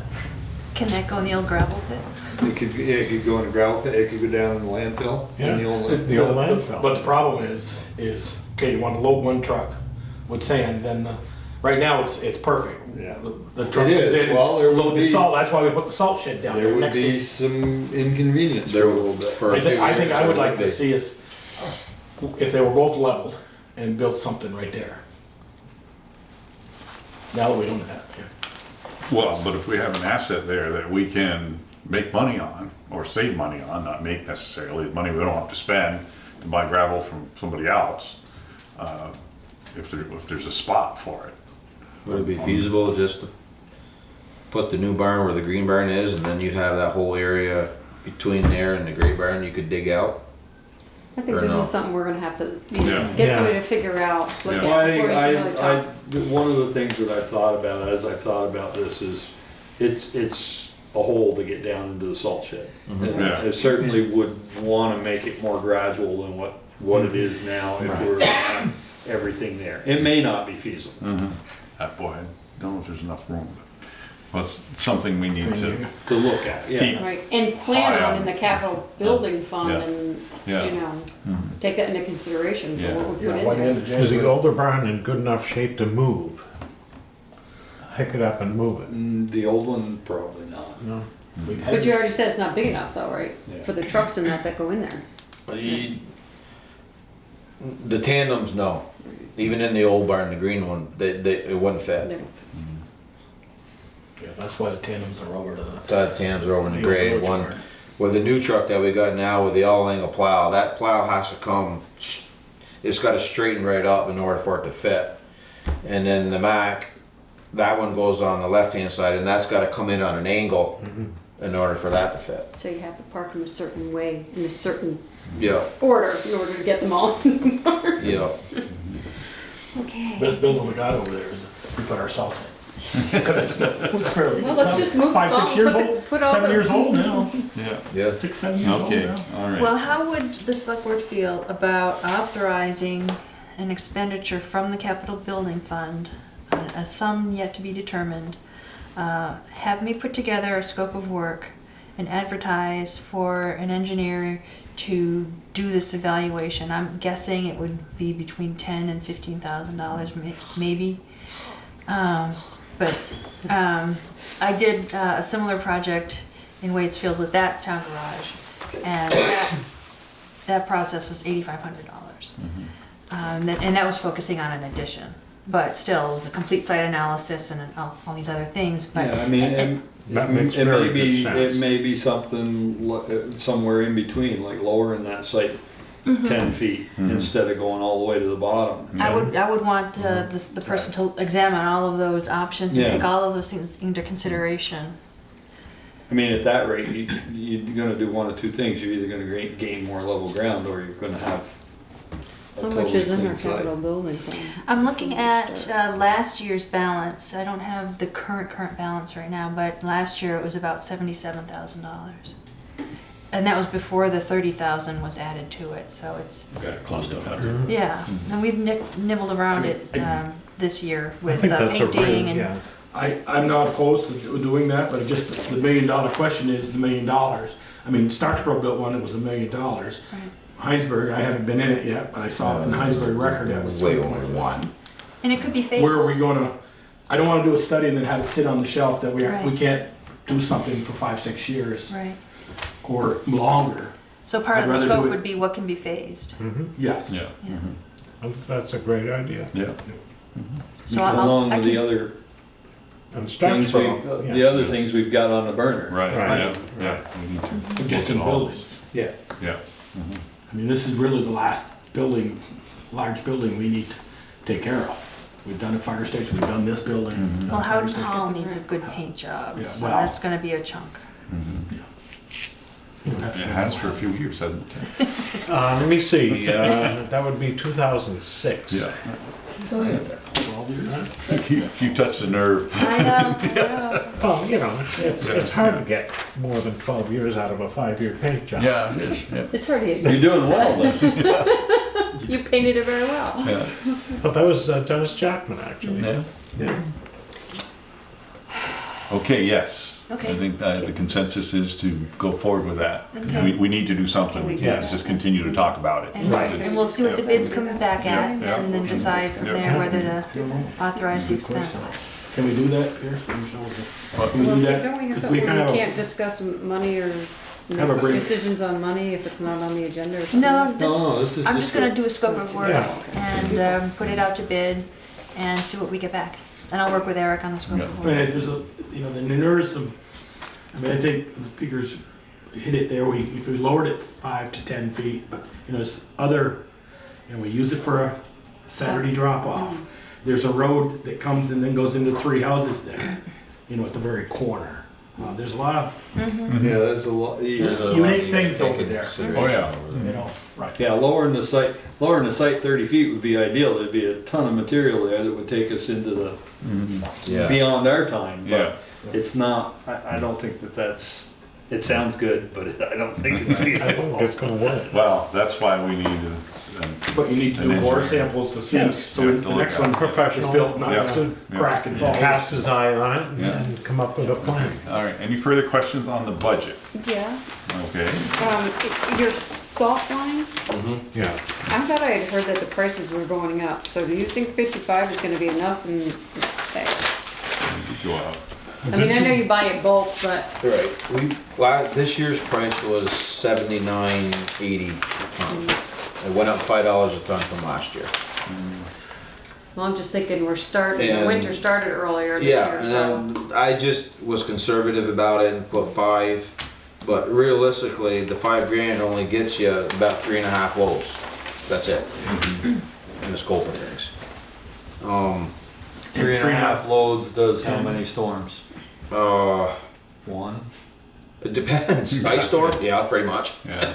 On a regular, see, this is the thing, on a blizzard, so to speak, salt goes forever. Cause you just salt the intersections, you plow, plow, plow. On the little storms, where they just come and inch or two, like tonight, you salt everything.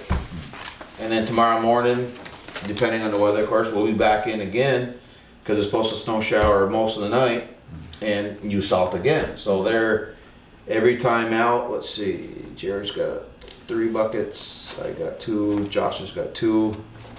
We go through 2, 3, 4, maybe 4.5 buckets a storm on these little ones, maybe right around it, Almost a load. which is pretty close. So we've been starting to cut back conservative on it because, you know, like you said, this is just a start. Right.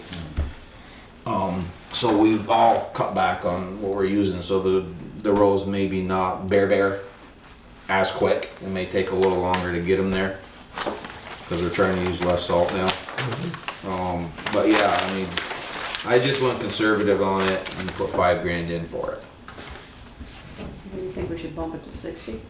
I mean, if we continue to have storms, you know, Yeah. winter coming earlier and earlier, you're gonna be going for more. Yeah. and I if don't you- disagree with you, Michelle. Let's hope spring comes earlier and earlier. Well, I know, but I'd it's rather- usually not the case. I'd rather put it in some other places, like I'm looking at storm drains, catch basins, guide rails and things of that nature. And then, you know, as Eric and Pete used to do in the past is if we have a bad winter and we go into, we just, well, guys, we spent 5,000 more in salt than we needed to because we had to have the roads cleaned. So we're not gonna do quite as much guide rail or quite as much storm drain repair. I'd rather do it that way, not, so the bottom line doesn't change. We just put it in a If we said, different. well, we know Let's get shifted. it started snowing in November and didn't stop till April, it's been a long winter, we spent more in salt, and the voters are gonna know that. Yep. As long as we know where we put it and we know why we put it there, that's not a problem. Right. But we all know we'd like some more guardrails, you know, on some of these back roads that are getting, you know, the Well, upper notches of dangerous spots. Yeah, that's and the spot I others like that, to do. you Plus know, there's Lincoln Road up there where trees have fallen across road onto the guardrails. There's quite a few panels up there that need to be fixed. that doesn't bother me as much, really, honestly. No, See a I bad know. panel than it does to Right. see a steep embankment down like that, cars going over or four-wheeler going over the side Yeah, of it. no, I agree with that. I was just referring Yeah, to I know that, what you're saying. to keep up with the guardrails that we have. Right. And then to add new ones at the same time is, yeah, that's my plan, is repair some and add new at the same time. This is starting to sound like sidewalks, isn't it? Yeah, you probably have noticed a new line item, stone for ditching. Me and Valerie and I talked about this. Instead of adding it to the gravel line, is making a new line item, because now there's new state regulations with ditching. Grades, depending on the grade of the ditch, you have to stone your ditch now. There's no getting around it, it's a requirement. That's what that's for.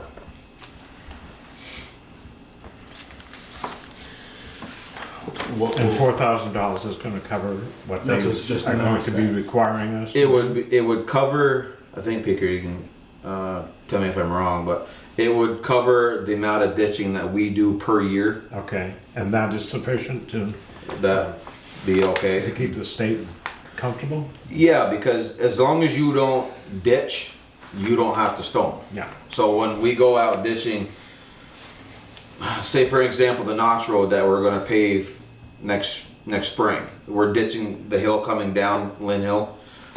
That both sides of that have to be stoned. If we weren't gonna pave that and we didn't ditch that, we don't need to stone. It's only when you re-ditch to clean them out, open them up, then you gotta restone. And we've got some grant money. And we got some grant money. I'm working with somebody from Ashland County Regional Planning Commission right now for a grant for that stone work that we need to do up there this year or next year. Eric, are we gonna kind of then rethink how we stone Lynn Hill Yep. this spring and pave it, and then in 5 years or 10 years we go back in a different part here? We're not gonna reach in there.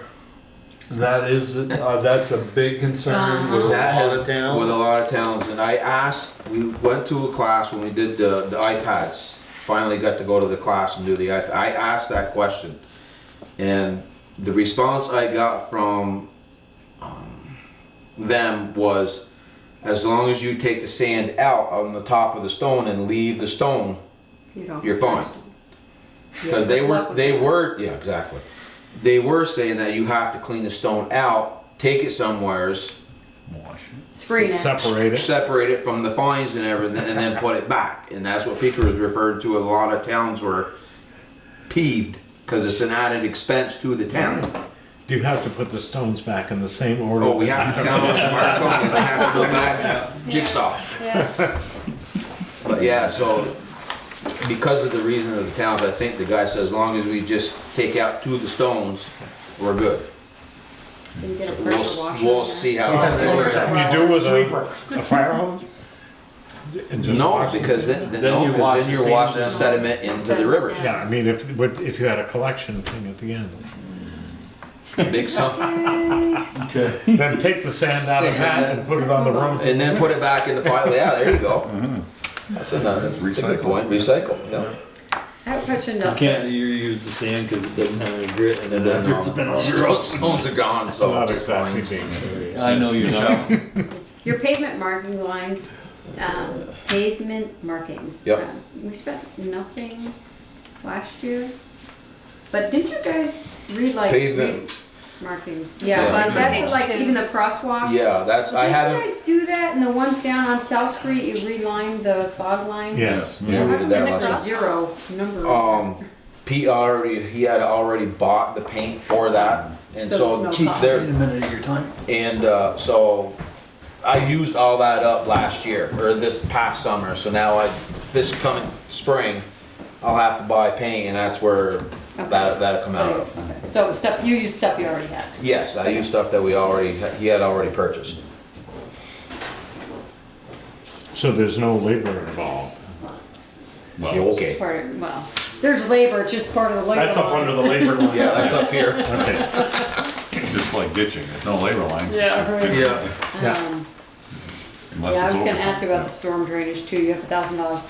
What about the stormwater work we're supposed to be doing next spring and summer? Aren't we doing some work up Yeah, around yeah, Main West Street, West Street? Yeah. Is that- From the Merchants Bank across, you talking Yes. about that? Yes. Well, whatever we're doing before they Right. pave, Yeah. you know, whatever. Them 2 catch basins, the one by the bank we just put that in 2 years ago. And the one across the road by the park, ECI did that the last time that they came through and paved. And the catch basin is fine there. So as far as the culvert work, I was planning on just doing it as a normal culvert replacement. Wasn't there one right out here though? But weren't we gonna move the one, sorry Michelle, weren't we gonna move the one in front of Merchants Bank to somewhere between Howden Hall, right by the fire hydrant? Move that one out of their drive. That was discussed, yes. But we can utilize that catch basin that's there. Still use it. Just, dig it up, move it, reset it, and then you'd have to realign the pipes. Okay, and then I thought also we were going to Weren't we go doing one from, right out here somewhere? we wanted to tie from those 2 and bring it back to, I call it the Big Dig, back here to North Street and the intersection, tie into that system. I had Cy scope that from the post office this way with his little motorized thing. He couldn't get it to work. Something was malfunctioning with the controls on it, so he couldn't get it to go in. But we did flush it, and his jetter that he had would only go to about the corner of Champlain Farms, between Champlain Farms, or the drive between Champlain Farms and here. And then it would hit something. It couldn't go no more. Does that mean we have to have a problem? Well, my plan was, if everything goes right, is to dig that up and see what's in there. Hopefully, it's just a collapsed pipe. It's the one at And we Champlain could put Farms going east from that one. There's one there by Champlain Farms. there's one by the post office, You know. and then there's nothing at Champlain, in front of Champlain. Well, I call Farms. it between the post office and Champlain Farm, there's one there. Yes, there's one, that's the one I'm talking about, is that one right there. And then where the water sets up here is, I was gonna dig up, cause that's about where the jetter stops, and see what's in there. If it's just a collapsed pipe, hopefully we can just fix it, add a catch basin right there. And then we could eliminate that pond of water and fix the drain problem. Which pond?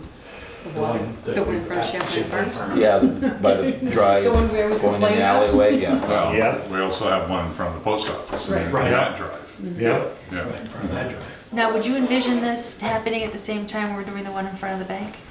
I would, yeah. Yeah. Well, that's, We really so my have question- to. We really my- do need to do some My work. question There is, down to the- do we have enough money in here to do all of what you're talking about doing? Is there gonna be enough? You're talking, as of right now, depending on what is in the ground, is labor. The pipe going across from the bank to the park, I got my culvert line, I don't know what's left in there, but I can get a culvert. Gonna replace it with a plastic pipe, which we might even have that in stock now. So that won't be any added expense, and then you're just talking labor. I believe there's enough room there where I can shift the traffic. Might have to have some, like a ADA come down with their sign package, because we don't have lane shifts and all that, and set up the signs. But I think there's enough room where we can shift 2 lanes, do half, pave it that same day hopefully, and then the following day shift them to the other side and then do the other half. And hope like hell it don't rain. And hope like hell it don't rain. And then from in front of Champlain Farms, doing that one maybe the following week or maybe 2 weeks, depending on scheduling. Dig that up and see what's in there. And Or I'll- if I can get size, if I can get his thing to work, the camera, have him go up and scope it in the spring and see what's up in there. And all of this work was planned to happen in the spring, so that would be under this year's budget anyway. Oh, okay. Yeah. We spent an hour or so Yeah. wandering around looking at those pipes, and there's a pipe that dumps behind Howden Hall. Yeah. How it gets there, No idea. and it was a 3-foot penstock that goes over the bank, but you go up about what, 50 feet. Yeah, And it goes to culvert to that's a completely metal rotted metal out. culvert that's rotted. And I'm almost thinking that there's nothing tied in coming this way. There's a pipe that comes out of the catch basin and comes towards Champlain Farms From the bank. from Post office. post office. The catch basin at the post office Goes to the merchant's bank. there's a drain that connects that one to the one at the bank. But there's also a pipe that comes east from there. That's the one he was talking Yeah. about. That's what I'm talking about. That side get can't go up. He hits. We're wondering if that Maybe, goes anywhere. right, maybe that just blocked off right there. And So that, what Joel's saying, that needs to be tied in to the one on South Street, the new one, the big one. Or it might be better to tie it into down to the merchant's bank. Well, I'm wondering if the whichever one by I the think it goes that way. Well, I guess what Eric and I thought that day, I think it goes that way. I don't think it was ever connected there, and to connect it out here would be a nightmare. it would, Because because of you'd have all to dig out the cable bump out and underneath everything there. that's in there and the Yeah. telephone. I was just wondering, Peter, help me out, if the one between Champlain Farms and the post office, I think that goes across the road, heads north to that one, there's one in there, in the parking lots, in the parking areas. In front of the park, you mean? Yeah. That one comes And then it goes from across. there down to the Catholic church, stays in the parking spots. No, No, No? no, it goes. that one from the park comes across to the one at the post And office. then that goes in front And of the then that merchants. one goes down, we think it goes from there down to the bank on that side of the road. Oh, On the okay. bank side of the road. That's the one you said you've got, And from that one to the bank one, you've got through there and seen it. that one there, he's flushed and gone through there and everything. The one from the catch basin by the post office, or between Champlain Farms and the post office, from there this way, he can only go to the alleyway, or whatever you want to call that little shot down between us and Champlain Farms. And then he hits something hard, he can't get his jetter to go through. I'm not sure if there's any, was there any other drains beyond that? I don't know if there was ever any beyond it, but I'm guessing that nothing on North Street Ties in. comes this way, and like we walked it and Yep. to get there, with everything that's buried there now, you know, between the communication lines and Yeah, all of that. that would be something there, I they would take this up, prefer to have somebody subbed out to. It's nothing I want to get into. You know, maybe put a drain somewhere about where this handicap spot is, and then go tie it into the post office one, and then. Right? Well, if you can get it to go back that way. You can get it to go that way. The issue there is gonna be if we start adding stuff, dumping it over that bank, I think. I think we probably can get away with repairing what we've got and dumping it there, but if we go adding, Right. So Well, how do you think you're gonna fix this puddle. puddle out there if we don't? That's what I was portraying to put a catch basin in. And that would Which puddle is that? Is The that- one right out from Champlain Champlain Farms, the Farms. lake. The lake when you That I come in mean, on this That's end. not their responsibility, huh? if they Well, get, technically, Yeah. if they get it out to the, if they push it out of their parking lot and the road is, pitches that way, it'll go to the one in front of the post office. Yeah. I mean, I think maybe we're really getting off subject, off the budget, but I've talked to Chris Lathrop, who works for Du Bois and King. And because you've probably seen them this fall, they were doing all the surveying, getting ready for 2021. Maybe have a talk with him and say, this is our ideas, or could it be taken with just grinding the pavement and putting slope in the pavement? we actually You know, a swale Valerie, and- Ally, right. and you Versus, did meet with them. You we met did. with them. Yeah, we did We already. did. We talked about them already with that. and they may have a plan in place to say, we can take care of that without putting one more drain in. Well, next to they that did pond. say They that. did say that. Yeah, That's but good. the I question is, remember if there's a that failed pipe under there, we still wanna get that out. Yeah. Right. Right. That's the reason I We're not really did getting off that. the discussion of the budget. I just wanted to make sure there's nothing Right. in the No, budget. yes, But now we're that's true. talking, You know, that's right. really happening on this year's Yeah. budget. Yeah. Okay. So we should be. I'm planning on doing it right out of this You budget feel of it's mine okay? anyways. Huh? You feel it's okay? This? Yeah. Sure. All right, good. So long range plan, we have to figure out something with the buildings. Right, And my last couple of things is, and I'll wait till we put it in at the 11th hour, but as we always say, Peter brings his axe and starts cutting. But, I'd like, Bring it to him. he knows what I'm gonna say, Peter does, I'd like to add some money to paving. I just think where we'd be if we didn't get, we've gotten a grant of 125 to 150,000 about every 2 or 3 years, every 3 years. About every 3 years. We get a grant, I don't wanna end up with paving where we are behind the 8 ball with sidewalks. Where, boy, they're really behind, and we know we're behind on sidewalks, where we got about a 75-year turnaround. We're trying to up that. I don't wanna have a 25-year turnaround on pavement. I'll wait until the end and say, Joel, it's already X number of dollars, we gotta raise the budget already without it. But I'd like to have that conversation. I'd like to add 10 to the paving and 5 to sidewalks. But that's in the bill, Those are the still. special, I'm they just- aren't in the yeah. budget. Those aren't in the But budget no, but they're anymore. down here, special appropriation. special special appropriations, so. But if we're gonna put bottom line, like we discussed earlier, if we're gonna put the bottom line, this is what the highway budget went up. Right. It's gonna include those numbers. Yes, it is. So, How many miles of paved road do we have? It wasn't a trick This is a question. I know No, we should there's only have that, 9 we in the have that, village. we get that from the highway. Almost 8.5, 9, almost 9 in the village, and I think there's 11 in the town. And if we change that, we have to remember to update the highway map, the state highway map. So we've got State roughly highway, that's right. 20 miles of paved road. Roughly. How many years does paving a road properly last? They estimate 10. 10. So we should be paving 2 miles a year?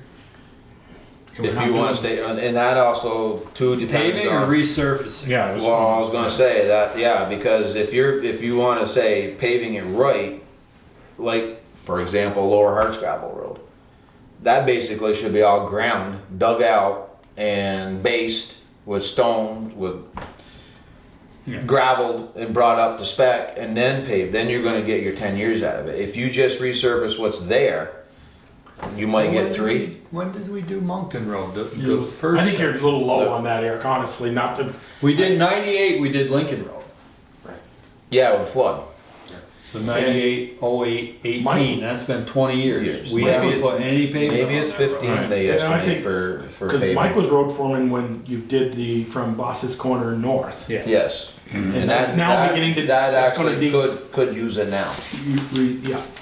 So I think 15 years 15 is years is probably a better number. I was lowballing it, but So what's it cost to do a mile? let's see, what did we do?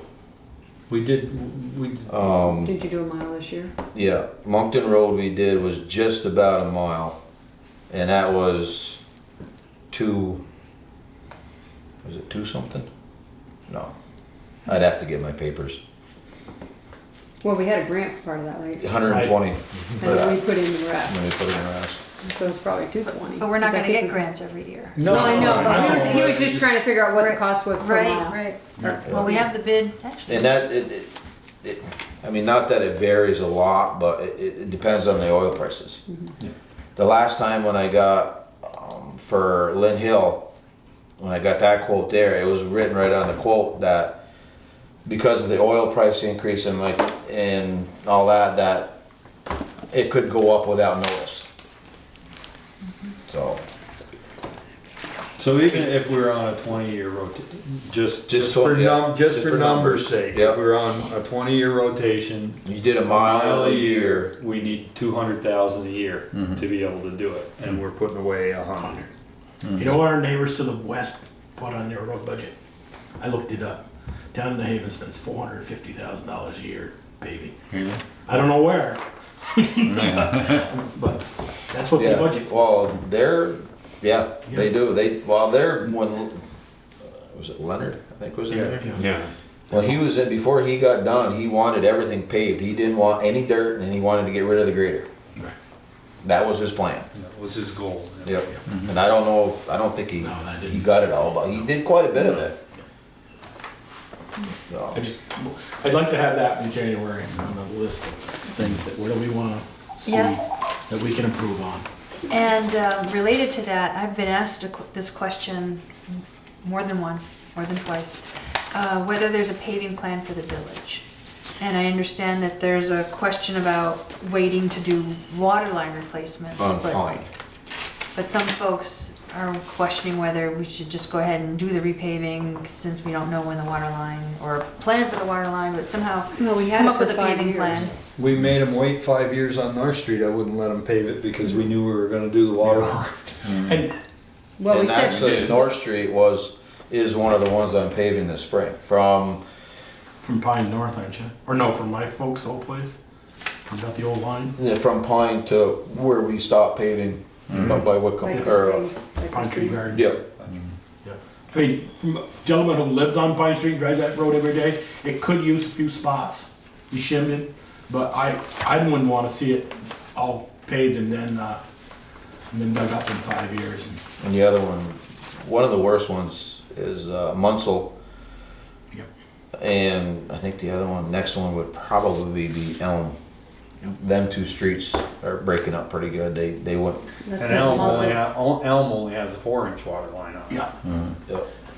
Yeah. And Munsell It's is just got higher traffic because the doctor's offices there. Actually, the police Valerie, department's there. On another subject, you asked about transferring funds.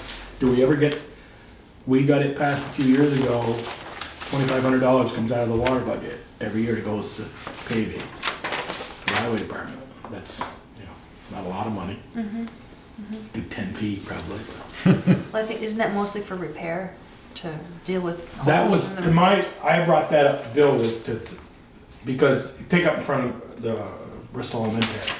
They dug a great big patch, and water line, and then they patched it. And that begins to, well, my neighbor's place, they done that, and it's all broke up. There's where that 2,500 could come in Right, right. and do that little strip. And like on Pine Street, those Yeah, right. those holes on Pine. Yeah. And look at the night peaker you And done even in the front of hydrant Pine on and West Maple. Street. And The hydrant that's on beginning to West Street. settle. Okay. So, Go ahead. More questions on the budget before we go to the, yeah, I was gonna ask why these two are different. yeah, And so that could- got the same Right, question. one of them, and I can't tell you which is which, because I only have one copy in mine. There you go. Well, one's got a date on the file name is different. One says 12/14/2018 and the other one doesn't have that on it. The other, the one that doesn't have a date on it is from last year. And it did, the one with the date on it was reflected to show the actual current balance. So the actual opening balance is what's different. This one. Right, so the one with the one with the December 14th date is the most current.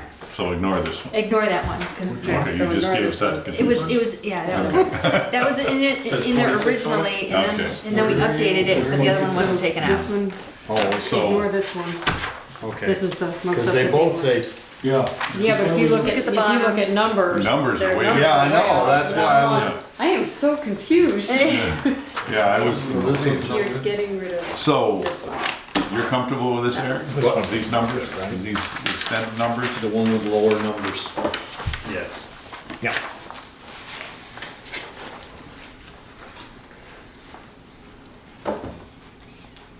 So in January, hopefully we'll have FY 25 and 26 filled in. So the greater one may be, that may be a little low. I'm gonna say you're gonna be pushing close to 3. If you wait to do that at 2021. And I wanna What are you really, gonna do the pickup this year? actually, I'd like to talk about that. The pickup right now is, in my opinion, is in good shape. Mike did all the work on the body and everything. The body is sound on it. The motor is sound. Transmission's good. There is some, Jared and Josh noticed a couple days ago they were driving it. Noticed a little bit of growling in the front end. Got to check that out and see what that is. So theoretically, you could wait on that and not do it next year. Yeah, but What- if you don't do it, are you Well, this, I cutting had, off your foot? I went over the other day and I was visiting with Eric and some of them, Eric was telling me the greater moldboard is pretty, The greater moldboard needs to be, got a hole in it. it's got a hole in it, probably And about that big, right in the center, wore right through. So even if we took something and just patched the hole, the rest of the moldboard's the same way. You can look and you can see that whole big rib down the center of it where it slides. So it's not going to take much before it pokes another hole through it. So what we were planning on doing is taking the moldboard off and having either Giro's or Randy Sargent or somebody bend a piece of metal to fit and then weld it in. Used moldboard for that is 22 grand. Yeah. The grader also has got some pretty good oil leaks underneath it. Not sure where they're coming from, but it leaks oil pretty good now. And then Mike noticed that it's starting to bounce again, so he doesn't know if one of the wheel axles is bent. And them are 10 grand or 5 grand. so I guess what I was saying to Eric was, kind of like we did with the International last year, we moved it up a year. Instead of dumping a lot more money into that truck, we moved it up a year.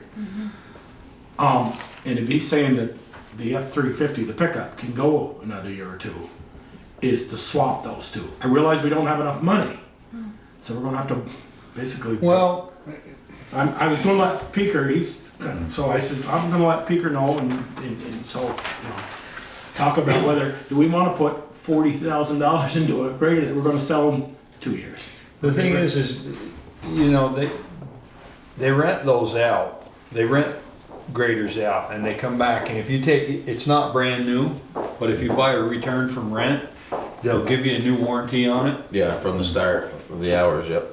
And a lot of times it's considerably Definitely cheaper. savings. Well, that's what we did our loader. Yeah. Our loader was a year old when we bought it. All it did was plow snow for our parking lot. And we saved like 30 grand. 30 grand, and that warranty started the day that we got it. Just like a brand new warranty on it. I think, have the, Peter and the equipment committee and Eric get together, maybe just run those numbers and say, do we wanna put up to, possibly, he just said, well, obviously we're not gonna put no moldboard on it, but the oil leak, you never know. Yeah, Mike's. Well, I can also check the price on a comparable new one to see if they've got anything that's coming in to know, so that we have a number to work with. Yeah. Yeah.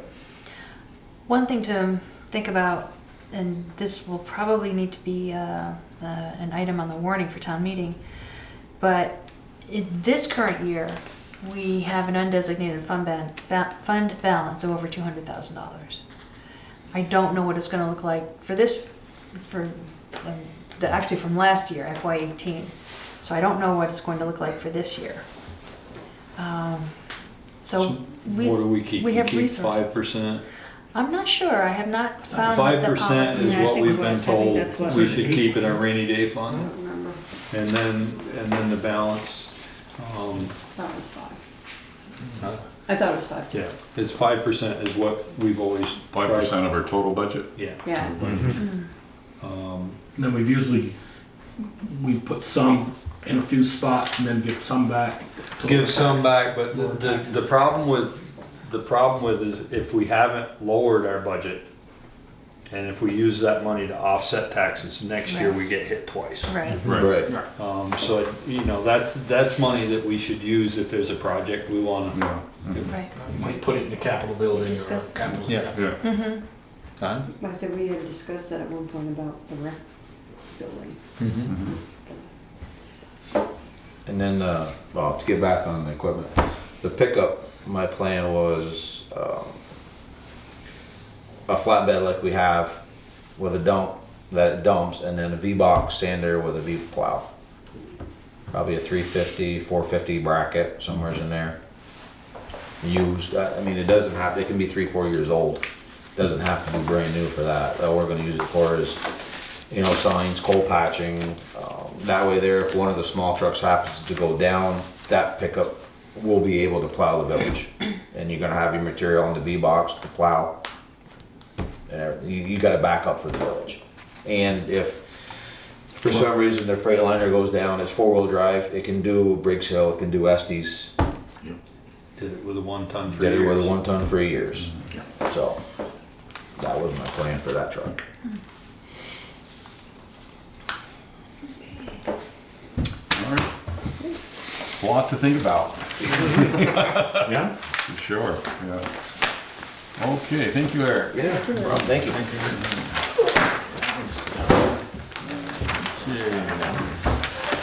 Bristol revolving loan fund, consider writing off Liz Lovely debt due to bankruptcy.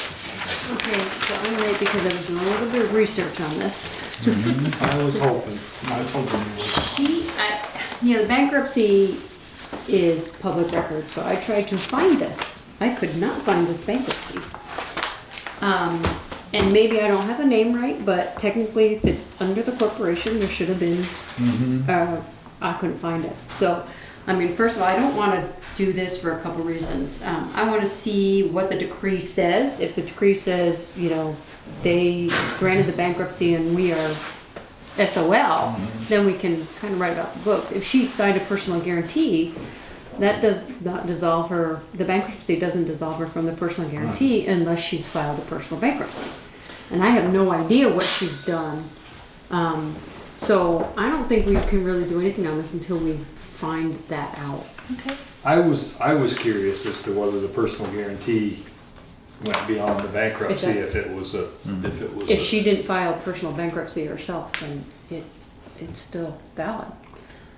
So, until we figure that out, I don't think we can do anything with this. And is this really the auditors asking us this? Is this the bank asking us this? I think it might be coming more from the bank. The bank, yeah. Because when I asked the auditor what he would recommend for language for a motion, he, at least the individual that I spoke with, didn't seem to be familiar with. Yeah, no, and so I think we need to do some, I need to figure out whether it's really there, figure out how to find it. Yes, Ian. There's an article in the Burlington Free Press, did you see that one? No, About the whole, I was just looking at the bankruptcy records. it talks about that and talks about filing for Chapter 7 bankruptcy in Indiana. So I don't know if that's, Indiana. because that's Yeah, Where she is now. Yeah. Right. And there's a very, I can send It's this all to you over. all, it's a very detailed article about the whole company, because I was interested in it too. Yeah, because I was just like, well, we're Vermont, and I didn't realize that she was in, why would you file in Indiana? But, okay, so it's Indiana that she's in. And is that, was under Liz Lovelace. So, but we, I mean, the other That's thing not is. her real name. Yeah, That's well, not I her know, but name. that's her corporate name. Right. Yes, maybe. You know, we should have received, if we were listed as a creditor, and I assume we made a claim, do we know, did we make a I claim? do on not know the bankruptcy? answer to that. You know, those are questions that, you know, I have. I mean, if we made a claim, she listed us as a creditor, we should have gotten notice from the bankruptcy court. Yeah. Jimmy? Is there any way we can look into, especially for the future, to cover ourselves on this? Because there's no reason that we should lose. How much is it, 80,000? 75,000. There's no way, as a taxpayer, we want to lose that money. Yeah. It's not their money, it's our money. That's right. So, you know, if anything, I'd just slap her with a lien on a house or whatever property she has. Well, the and let problem her is go. she's not here anymore, then how do you do that? Yeah. Where was You the know, we property? had, huh? Where was the property? What was it? Well, it was materials and equipment, it wasn't, Yeah. and And She's the on the equipment personal is- note as well. It's gone. Right. Yeah. It wasn't Wow. worth, What she had in debt. Well, maybe we ought to look Others. into, Most of get a the little stuff she more, had belonged to Kevin. strict on. Ian can tell you from that article, others took a much bigger hit. Yeah. Right. Oh, yeah. Including some local people. Yeah. Yeah. Okay, is that the consensus that we should continue Yeah. to look? Yeah, I agree. I don't care if it sits there for 25 years. Not gonna release a lose. yeah, I mean, if we're gonna lose it, it isn't gonna matter if it's. Lose it today or lose it in 25 years. I It's guess still not there. the bank or somebody's just looking for some Yeah. way Yeah, to well. take They it want it off. off their book. Right. Well, okay, approved minutes of December 3rd, 2018. I make a motion, we accept the minutes. I don't have any changes. Second. Motion to accept the minutes of December 3, 2018. All in favor? Wait a minute, I just wanna, Whoop. sorry. I just wanna make a comment. I called Valerie today and, look at the second page, number 7. The 5th line starts with, Michelle asked adding about if the town gets sued due to Vermont Gas being at fault and Vermont Gas pays the attorney fee. And I guess that didn't get in there. Well, no, it did, but it wasn't, it's not. Guess we Yeah, should have we had, if Vermont, if we get sued for anything to deal with Vermont Gas pipeline, that we, We can have that discussion in a minute. Okay. I just thought that was. So, all in favor? Aye. Opposed? Those are accepted. And now, December 18, 2017. A year ago? I make a motion to accept the December 3 minutes with no changes. Okay, I'm sorry. Second. Motion Originally second. 17, yeah, it was in 17. Oh, okay. I read you, I'm Yeah. sorry. All right. I thought we were doing 17 first and then 18, but no. That's not the order it is on the agenda. Okay, I'm sorry, I got my agenda here. So all in favor of accepting December, this is 18th, 2017. Indicate so. Aye. Opposed? So be Thank it. you. Accounts payable warrant, haven't signed it yet. Nobody's looked at it. Does that mean nobody's looked at it? Signed anything yet. No. Oh, Yeah, you know, that is, There you go, Ted. you were being misleading. You signed the FEMA mitigation. I mean, any of this. So Sharon can get this number, My nose is gonna work. just say what it Okay, is. just like, I'm not the only I'll one. write it down. Nobody has signed any. Total, $202,223.99.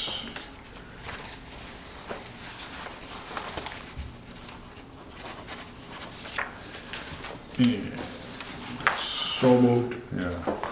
You don't So move. we Oh, that's right, we don't You move. sign it. You Just sign sign it. it. You sign it, and that's your move. Alright. Okay, I did not see any liquor licenses, so was there one in there? Is there one at the bottom of that, Baker? No, I don't think so. Okay, so no worries there. And select board concerns, Ted.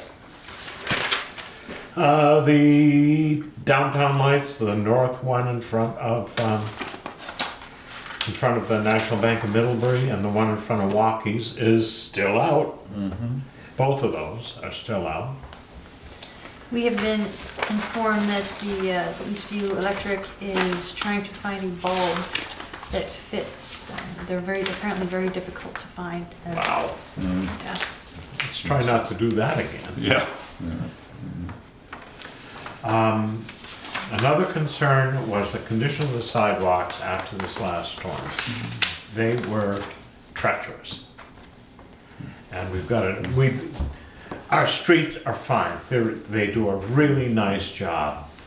And usually they do a good job on the sidewalks, but this past time, there were kids walking to school in the street. There were mothers pushing their baby carriages in the street because the sidewalks were not passable, they were dangerous. So we've got to do something about doing a better job maintaining those. A lot of complaints. Anybody know what the story was with the phone books? Oh, Every place you look, there's a pile of phone books. It looked like they Well, just chucked them out the It's window of the exactly, I car. witnessed that happen. Oh, is that right? Yeah, I saw them going up Plank Road, and the woman was just throwing them out the window into driveways. Or lawns or green space. Or, And there's still, my next door neighbor who's rarely home, it's still in the middle of his driveway. Yeah. For some reason, they didn't give me one, which was fine. You didn't find it, it's under the snow. I came in my mailbox. And there's a place on North Street, the people I know are gone for the winter, and that's still sitting there. There was I a don't building know. with 6 of them sitting out. Yeah, and I don't know what company's doing this, but it's not appropriate. Is there something we can say to them? Yeah. For instance, how would you like to pay a littering bill? Yeah. Who is it? Is it the Champlain Valley? No idea. One? Is it the? I don't know, I didn't get one, so I couldn't say. I looked at it, and it was a different book It's just- from 'cause I got what one in the we usually mail. get. Yeah, it's Yellow Pages. It's Yellow Pages, so I It's don't- not only Yellow Pages. Oh, it's not? No, No. it's not. Not the one I got anyway. If it's No. the same one. No, my wife thought it was all Yellow Pages too, and have a look at this. And the other thing is that I don't think the trees on the park have ever looked as good as they do now. What an excellent job SAW has done with the maintenance on that. Awesome. We'll pass that along, Valerie. Yeah. That's it? Michelle? I just wanted to give you guys an update. Devon Estate, I checked with the probate court. There was an estate open, so I have asked them to send me the inventory and the decree of distribution so we can get that information from them. Excellent. Do we have executive sessions? Yes. Yes. So we'll. Think that's the only thing I have. Okay. Digger? Good. Joel? Just, I wanna thank the businesses, and I've heard from people that I work with in Middlebury, at the National Bank, have commented about how nice it was to come up the last 4 or 5 Fridays, or 3 or 4 Fridays, and they said, well, all the stores were busy and this and that, and it was nice to see, so. Just a compliment to you guys for doing that, because I know some of them complain about, some of them aren't open as much down in Middlebury as they should be, so. That goes with this speaker, I think. No. goes Oh, that in. doesn't? And I'm good. The only thing I had was the phone book thing. Joel, you missed one of them on here. Oh, I did? Town administrators report. I don't have too much to add to my written report. Just a heads up that with town report season coming up, we should begin thinking about, if folks haven't already begun thinking about dedication, who we will want to dedicate it to. So offline, perhaps we can share some ideas about that. And I've started to write my annual report. I need to do that It's too. been though. interesting, yeah, reflecting on the past year. Geez, that this year sure has gone by fast. I also do want to follow up on the sidewalks, and I happened to be out on Mountain Street after that storm, and I can attest that it was a block of ice. There's still a part of Mountain Street that is. Yeah. Yeah. And the Public Works folks did get out there and try to get on top of that, so it is on the It radar. was kind of late though, if they could do it a Well- little earlier. Well, they were that'd down a be- truck, and Yeah. they had other things also to attend to, but. And I don't have the answer, but that V plow just doesn't seem to get down close enough to. That It doesn't, is it correct. skims, Yeah, it skims, yeah. but, I mean, it was a tough storm. Yeah. I mean, Oh, It was a tough storm. Yeah. Yeah. Definitely tough. I know people that went out and shoveled the sidewalk because of that. Yeah. Or took their snow blowers and blew the stuff out of the way. And in the process of putting together this consolidated capital plan that brings all of this stuff together in a single document, I happily took note of the fact that Mountain Street is the next sidewalk to be replaced next year. So Wonderful. that'll help that problem anyway. So we'll have to get together, because, as the chair, I guess I have to write something, but I don't want to say the same thing. Right. I do, but I don't, because they're Right. doing the same thing, so Right. we'll get together. We will. Yeah. Val, can I ask you a question? In the, maybe you're gonna get to that, but No. other business or correspondence, so I'll wait. Okay. Okay. She's done with her. Yep, I'm done. Okay. The letter from the state of Vermont on the certificate of program completion for the Bristol Housing Center. Yeah. I happen to notice it says obligations of grantee, liability of grantee, which relates to continuing liability of the town of Bristol for claims arising out of activities related to the use of the VCDP grant funds. What does that mean? What liability do we have? That's very standard boilerplate language. This was a planning grant, so it's closed out. The planning grant's closed, so It's we're, we're there's no done. liability. Right, I'm going, right. what are we still on the hook for? Yeah, it had been a construction project, and there's a lot of other things going on with construction projects, particularly if you have to meet certain benchmarks like jobs creation or low-income housing development, that kind of thing. There are commitments.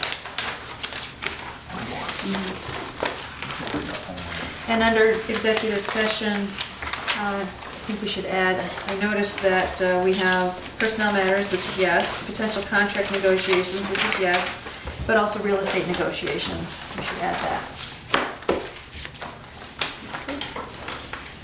All right, you want to read that, Michelle? Sure. I make a motion that we move into executive session to discuss personnel matters, potential contract negotiations, and real estate negotiations per 1 VSA subsection 313. Perfect. Second. All in favor? Aye. We will go into executive session.